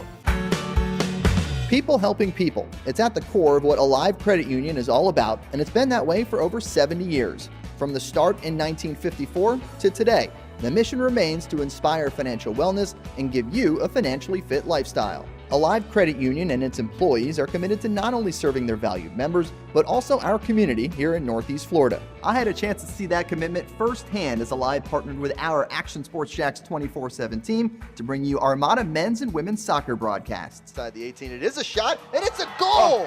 Chloe Chivers! And that connection to the community continues with Alive Credit Union's support of the Police Athletic League of Jacksonville. Alive Credit Union's commitment to our community also involves serving the financial needs of all first responders through the recent merger partnership with City and Police Federal Credit Union. Join the community and become a member of Alive Credit Union today. Find out the many ways you can be inspired in financial wellness at alivecu.coop. I've been telling you about CGC Water Treatment and Plumbing for a long time now. Their drinking water systems remove up to 99% of contaminants. We've had a Connecticut water softener and drinking water system in our home for more than 7 years. You can see the difference whether you're washing clothes, the dishes, or what I like to do most, fill this up for some coffee every morning, and mostly all day. Remember, if you're not filtering your water, you are the filter. Don't be the filter. Right now, save $1,000 or more when you bundle a Kinetico Premier Softener with a Kinetico K5 drinking water system.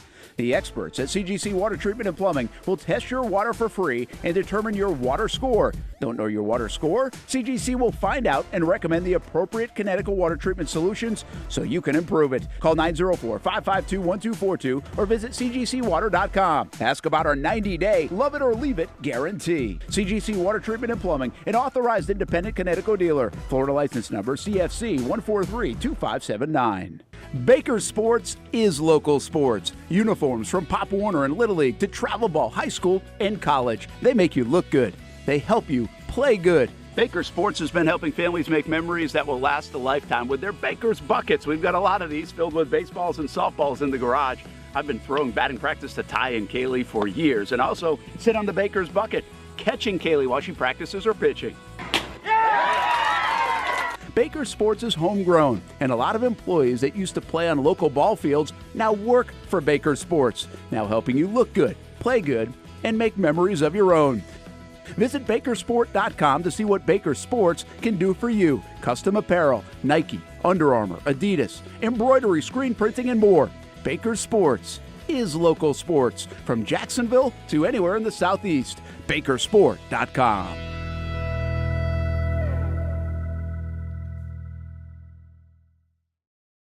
Everyone loves a good game night. Here you don't have to be the host. You don't have to clean up. They bring the food and drinks to you, and you can watch whatever you want on the big screens. It's more than a card room. It's a night full of fun with friends. Best Bet Jacksonville, Orange Park, and now the newest location here in St. Augustine, right off 95 at exit 311. A brand new clean room, a full bar and menu, my favorite sushi in town. And I love the fries too. You don't have to just play poker at Best Bet. That's why I come over here to the table games and play one card poker. That's a pretty good card and a win. One card poker is like war as a kid, you against the dealer. And this isn't the only fun table game to play. A friendly staff, a lot of fun.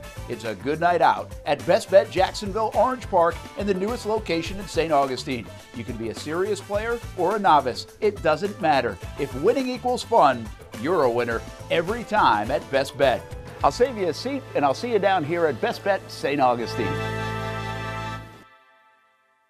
Welcome back to the Brent and Austin Show, streaming on the Action Sports Jax 24/7 network.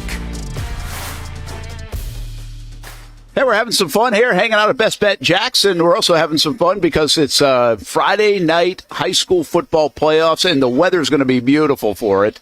But some will have to wait till Saturday, like St. Joseph Academy playing the SSAA championship game tomorrow. And we're joined right now by Coach Cash Forbrick from the St. Joseph Academy Flashes. And, Coach, congratulations getting all the way to a championship game. You're going to have to sleep on this one more time, though. Yeah, how did you get here? Give us a little bit about your team and how you guys have made it to this point in the season. Did you expect it, or is it a bit unexpected?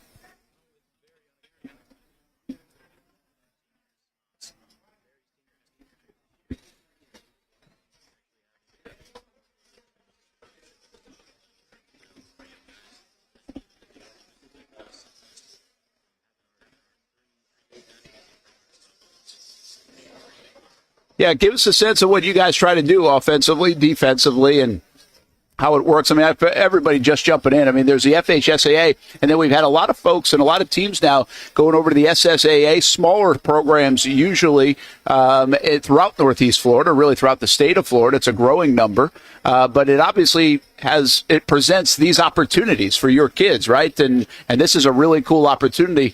What do you guys do offensively and defensively to try to win this football game tomorrow?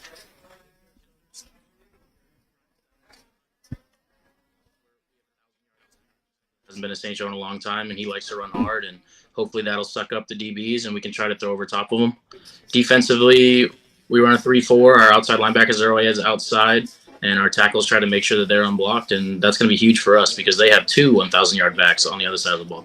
Wow, how about that? Jack Fox, by the way, is your senior running back, 1,000-yard rusher, also 8 sacks, which is how many guys do you have on your team, right? Because most of these guys are playing both sides of the football, I assume. Yes, sir. We have 24 players on our team.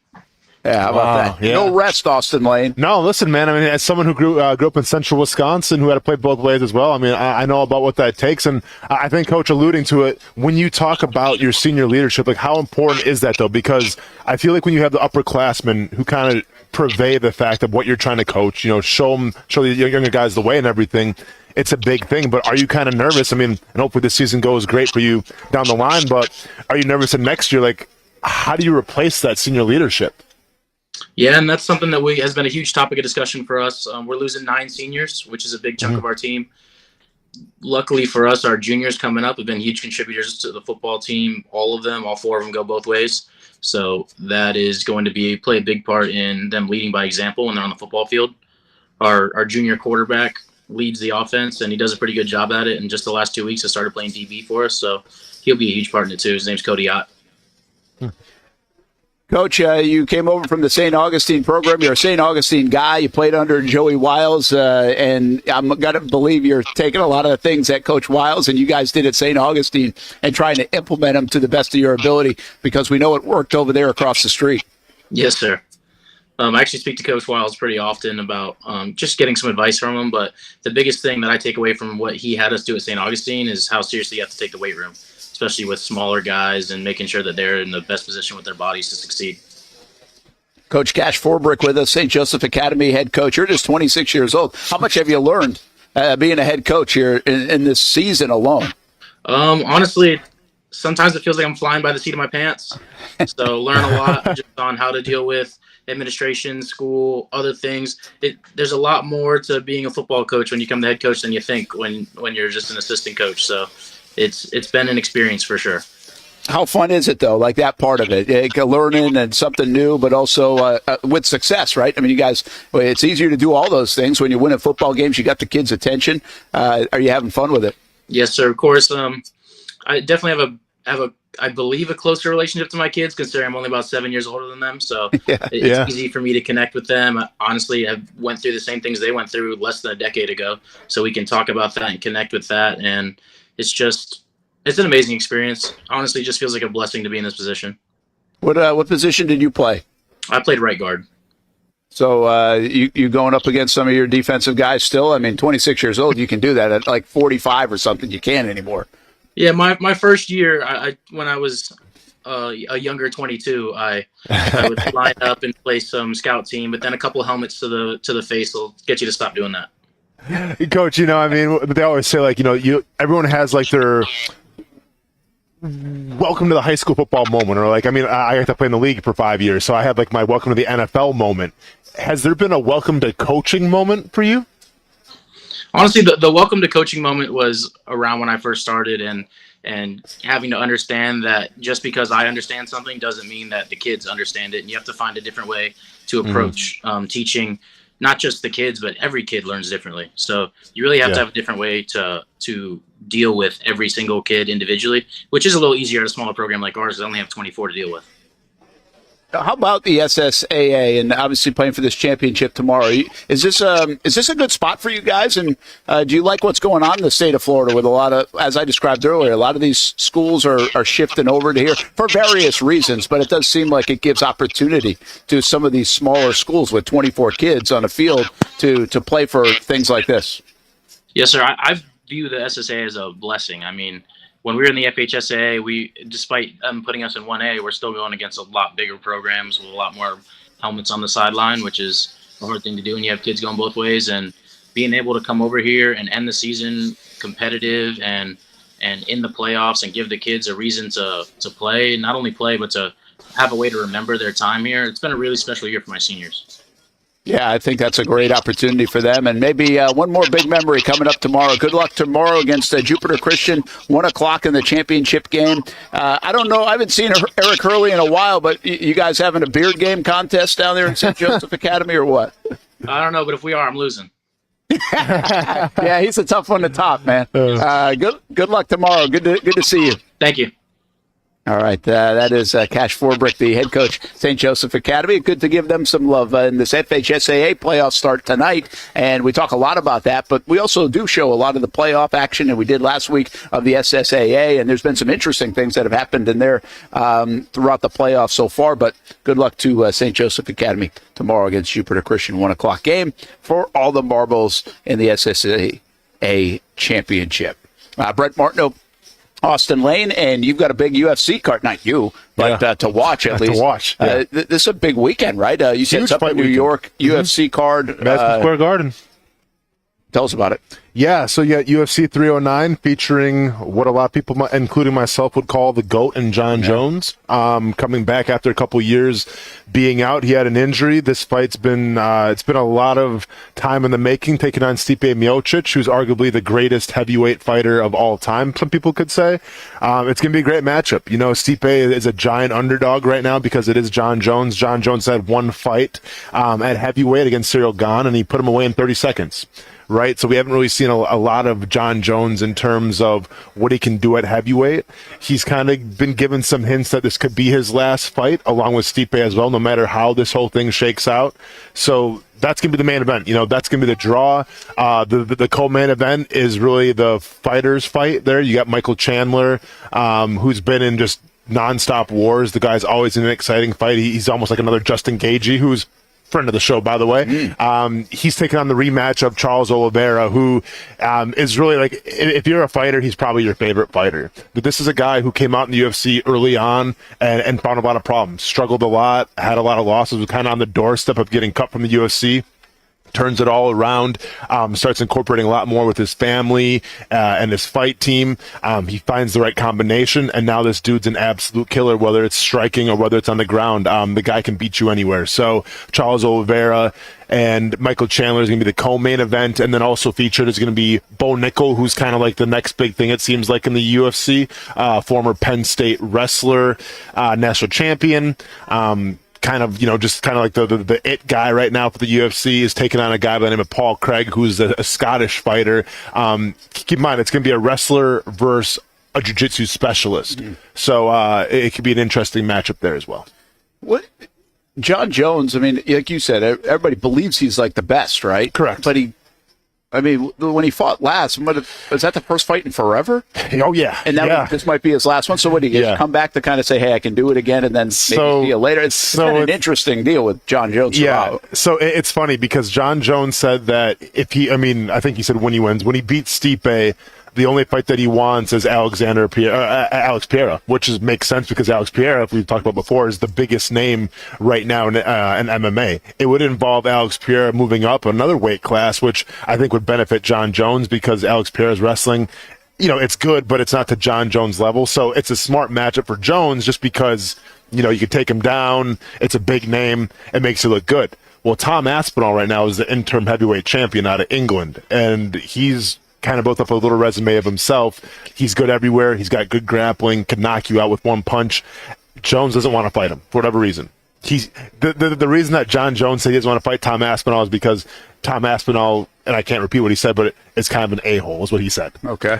Which is crazy. We talk about the fight, like, oh, this guy's a little too mean to me. I'm not going to fight him. Yeah, that is a little bit.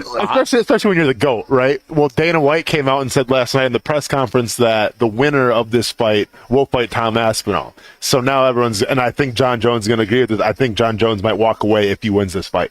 Interesting. Yeah. So that's something to watch. Something to watch. And you think he wins, by the way? So here's the thing. Nobody's giving Stipe a chance.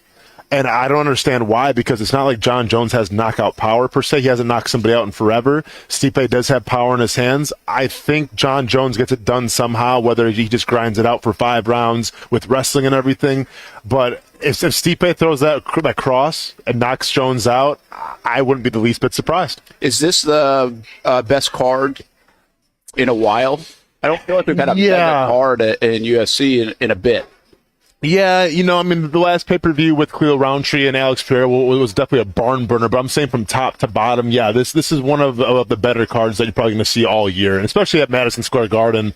I feel like Dana kind of pulls out all the stops for that. Yeah, why not? Hey, we're going to take one more time out. We'll come back, put a bow on this show as we're at Best Bet Jacksonville, as we got the $1 million guarantee. Looking for a better used car shopping experience? You'll find it at Nimnick Buick GMC, Jacksonville's only Car Bravo certified dealership. Car Bravo at Nimnick. You'll get transparent pricing, the best value for your trade, and peace of mind. Now's the best time to shop certified used vehicles and buy with confidence. Enjoy rates as low as 1.9%. Don't forget, it gives you top dollar for your trade. Nobody but Nimnick Buick GMC, Phillips Highway, NimnickBuickGMC.com. GMC, we are professional grade. Can't wait for some high school football tonight. Ooh, that's Tremel Jones, by the way, to Jamie French. That ain't happening in the high school Fridays right now because Tremel's hurt. But Tremel decommitted from Florida State, so that's been the big story this week. He decommitted from Florida State. Meanwhile, Mandarin and Oakleaf play tonight, and we'll have all the action for you on the Friday Night Blitz.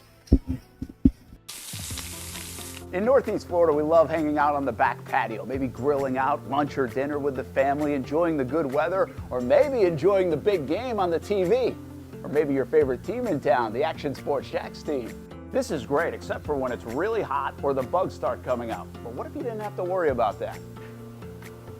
Titan Outdoor Solutions will make your outdoor area a comfortable spot any time of the day, any time of the year. This makes too much sense. Titan Outdoor Solutions can give your home an upgrade. Customized pergolas, awnings, controlled shade, even retractable screens.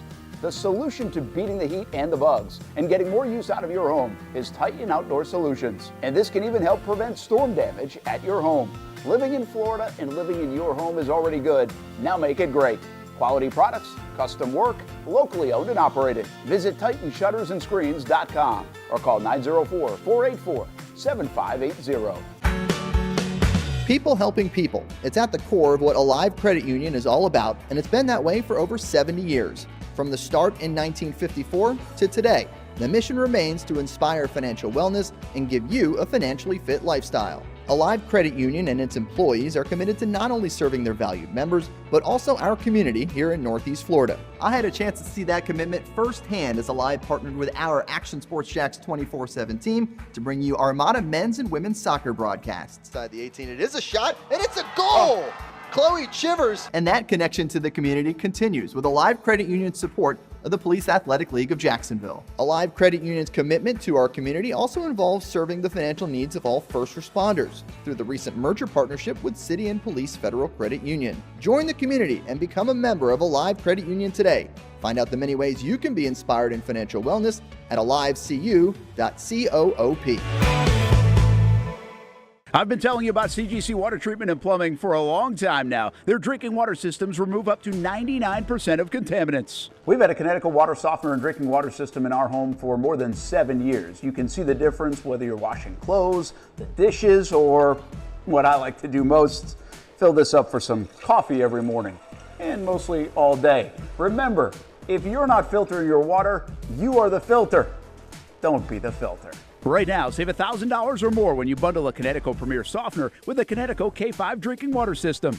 The experts at CGC Water Treatment and Plumbing will test your water for free and determine your water score. Don't know your water score? CGC will find out and recommend the appropriate Connecticut water treatment solutions so you can improve it. Call 904-552-1242 or visit cgcwater.com. Ask about our 90-day love it or leave it guarantee. CGC Water Treatment and Plumbing, an authorized independent Connecticut dealer. Florida license number CFC 1432579. Baker Sports is local sports. Uniforms from Pop Warner and Little League to travel ball, high school, and college. They make you look good. They help you play good. Baker Sports has been helping families make memories that will last a lifetime with their Baker's Buckets. We've got a lot of these filled with baseballs and softballs in the garage. I've been throwing batting practice to Ty and Kaylee for years and also sit on the Baker's Bucket, catching Kaylee while she practices her pitching. Baker Sports is homegrown, and a lot of employees that used to play on local ball fields now work for Baker Sports, now helping you look good, play good, and make memories of your own. Visit Bakersport.com to see what Baker Sports can do for you. Custom apparel, Nike, Under Armour, Adidas, embroidery, screen printing, and more. Baker Sports is local sports from Jacksonville to anywhere in the Southeast. Bakersport.com.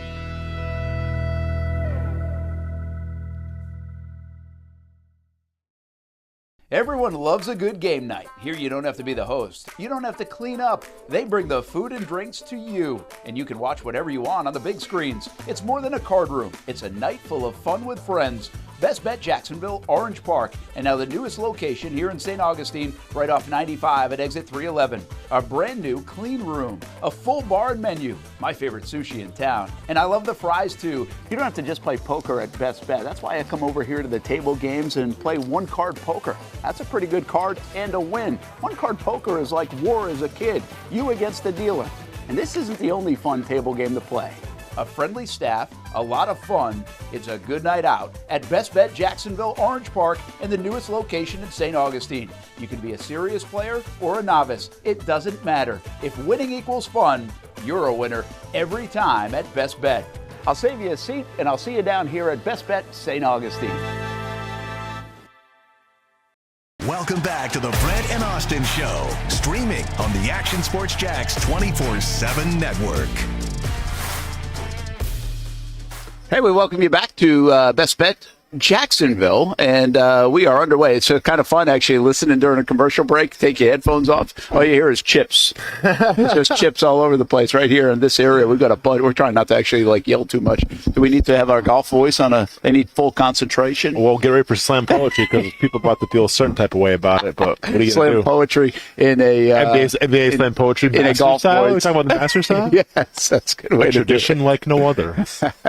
That's coming up, but really, it's kind of hopping in here, which is pretty cool to see all the activity and excitement around this $1 million guarantee at Best Bet Jacksonville. A lot of things happening throughout this week and coming into the weekend. Obviously, we'll be up in Detroit with the Jacksonville Jaguars Sunday. It's a 1 o'clock game on CBS 47, and we'll get your best bet of the weekend coming up in just a moment. Maybe it's a player prop instead of an actual game to pick this time around.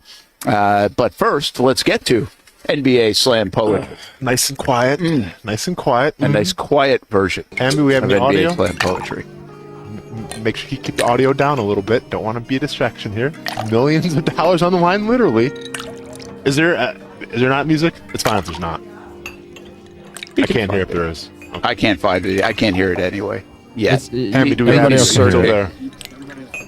Oh, we can. Okay. Fantastic. Good deal. All right. Well, then make sure you get the vibe buttons ready. I'll just kind of talk over them if we need to. All right, here we go. Nice and quiet because don't want to be a distraction. NBA slam poetry. Like Brent, we do vibes. We don't chase clout. Eric Spoelstra, I know you're one of the best, but no one's trying to see your C-Web impression. Sir, you're out of timeouts. Oh. Lost the games. He owned it, though. He did own it. Well, of course you got to own it. I know. Well, what do you do, sell it? You got to own it. He did own it. Oh, it wasn't my fault. Yeah, of course it was your fault, dude. You called timeout. All right. 76ers are trash, much like Hamby's chicken sandwich with no pickles, just brine. For the love of God, can someone spot Giannis? Putting the team on his back, he's dropping 59. Somebody get that man some help. He's going to fracture all the vertebrae, Brent. Putting the team on his... Yeah, I feel like it could be so much better. Brine. Thank you, Brent. I appreciate that. Oh, get ready for this rhyme scheme. Wemby drops 50. You can't stop him. He's a freak of nature like Larry Zonka. Chet's out. KD's out. Zion's out. Kawhi's out. Paolo's out. Maxi's out. Barnes is out. I forgot what I was rhyming. We got more players dropping than the kids at Willy Wonka's. Zonka and Wonka's. I like that one.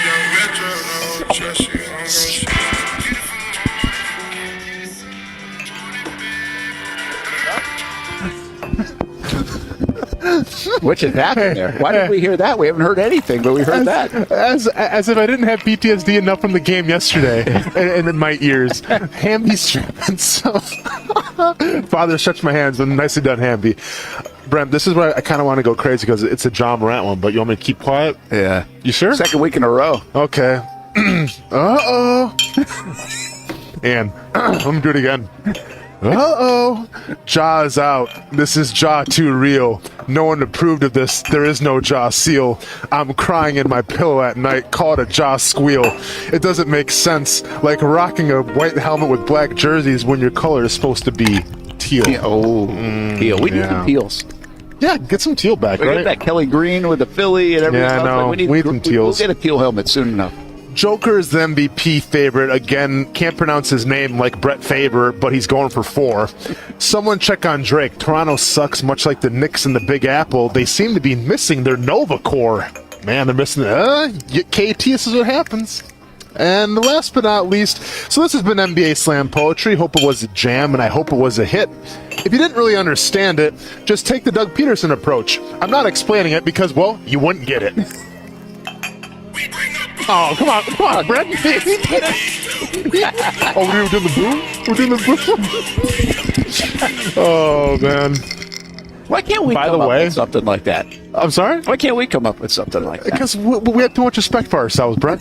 I don't need that much respect for a few million. Did you see, I think now, and listen, take it for how you want. So AJ, who I learned last night from my son, is the dad in this conglomeration of a family that won't go away. I guess he may have got an AEW contract because I guess he was a former professional wrestler. Wow. And now I guess he might be. So is he actually going to wrestle in AEW? I think he did like a low budget thing, wrestling like not that long ago, a couple weeks ago. Like he used to be a professional wrestler like years and years, and then so he was on like. Oh, sorry. Go ahead, Hamby. No, go ahead. Yeah. I think he's like talked to Tony Khan. I don't know if that's true or not, but I think so. Yeah, because like him and the son, Big Justice, right? Yeah, I think. Come on now. Okay, so Hamby, stop. So AJ and Big Justice were on AEW like a couple weeks ago, or whatever, like as like a guest appearance because pumping them, whatever. Yeah. But now I guess like AJ might be getting an AEW contract to wrestle in the ring. So heaven help us, Brent. Well, Tony's trying to play it up. Tony's playing. Hey, getting the times. Strike while the iron's hot. Actually, it's right? A great wrestling thing, right? The whole boom thing. It could be really good. Yeah. That's probably what he's looking at. Hey, it's AEW. That's kind of like our homegrown wrestling thing. So I'm going to reserve judgment until I see it. Okay. They're set to wrestle Wednesday, at AEW's Full Gear against QT Marshall in November of 2024. So they're just going to put them on the pay-per-view, huh? Guess so. Okay. When you say they, like you mean the kids wrestling too? Was the kid wrestling too? You said they, Hamby. That's what Wikipedia says. Wow. I'll have to check with Tony this weekend. I'll ask about it. Please do. Hey, did you interview Goldberg, by the way? I did. How'd that go? It was great. We never talked about it. You guys should use it on the show. I forgot that even went down, man. Yeah. Sorry. Yeah, I just thought of it now. He was awesome. He was cool? Awesome. Yeah, I thought he was tremendous. It was cool because, you get we do a lot of these. You do enough interviews. It was like Emmett. Remember when we had Emmett? Emmett was great. Emmett was great. Yeah.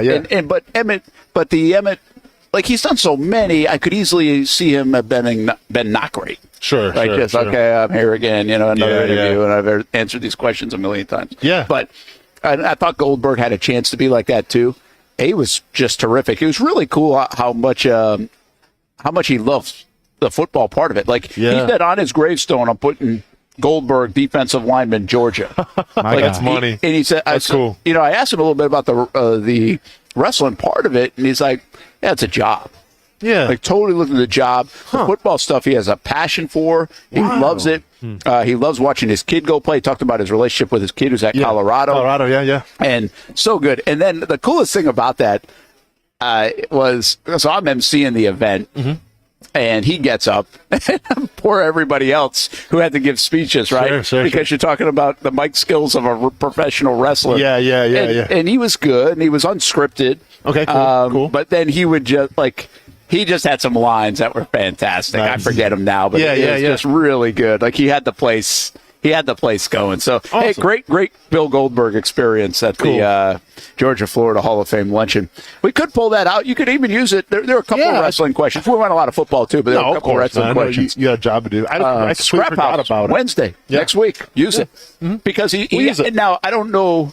He actually, I asked him about coming back, kind of like what we had talked about. Like, are you going to, the vibe, everybody coming out. And he said he was at an event in Atlanta, I think he said, right? And he was there just with his family. Yep, got called out. And he got called out. By Gunther. And so then he's like, might have to do something about that. I mean, but is that old news or no? Because it's going to line up right when a pay-per-view is coming out. So let's go and use that audio for next week. Brent, go and get it to us, please. Thank you very much. Hamby can probably get it to you guys. We'll get it to Casey and you, and that way you can. We'll see it in a year then. I don't know if you guys can find out. Best bet of the weekend will be Brian Thomas Jr. over the amount of catches. They got to force feed. It's got to be over. It's got to be an autocorrect. It's got to be over. So Thanksgiving is coming up. How many catches is it, Hamby? I don't know, but we said that the week before last, and it didn't happen last week. So Well, Hamby, if it doesn't happen this week, it may never happen. So they got to do it. Plus, it could be garbage time, so it could be an opportunity if they're getting beat by a bunch. Let's go. All right, we'll be with the Jags in Detroit. We got high school football coming up tonight. We have the locker room right after this, and then Jags Report Live, and then Fleet and Footy, and then a replay of Stadium Pulse, and then Young and Norvell. We got a whole lineup today on the show. Hope you have a great weekend, everybody. Thanks for hanging out with us. From Best Bet Jacks, $1 million guarantee.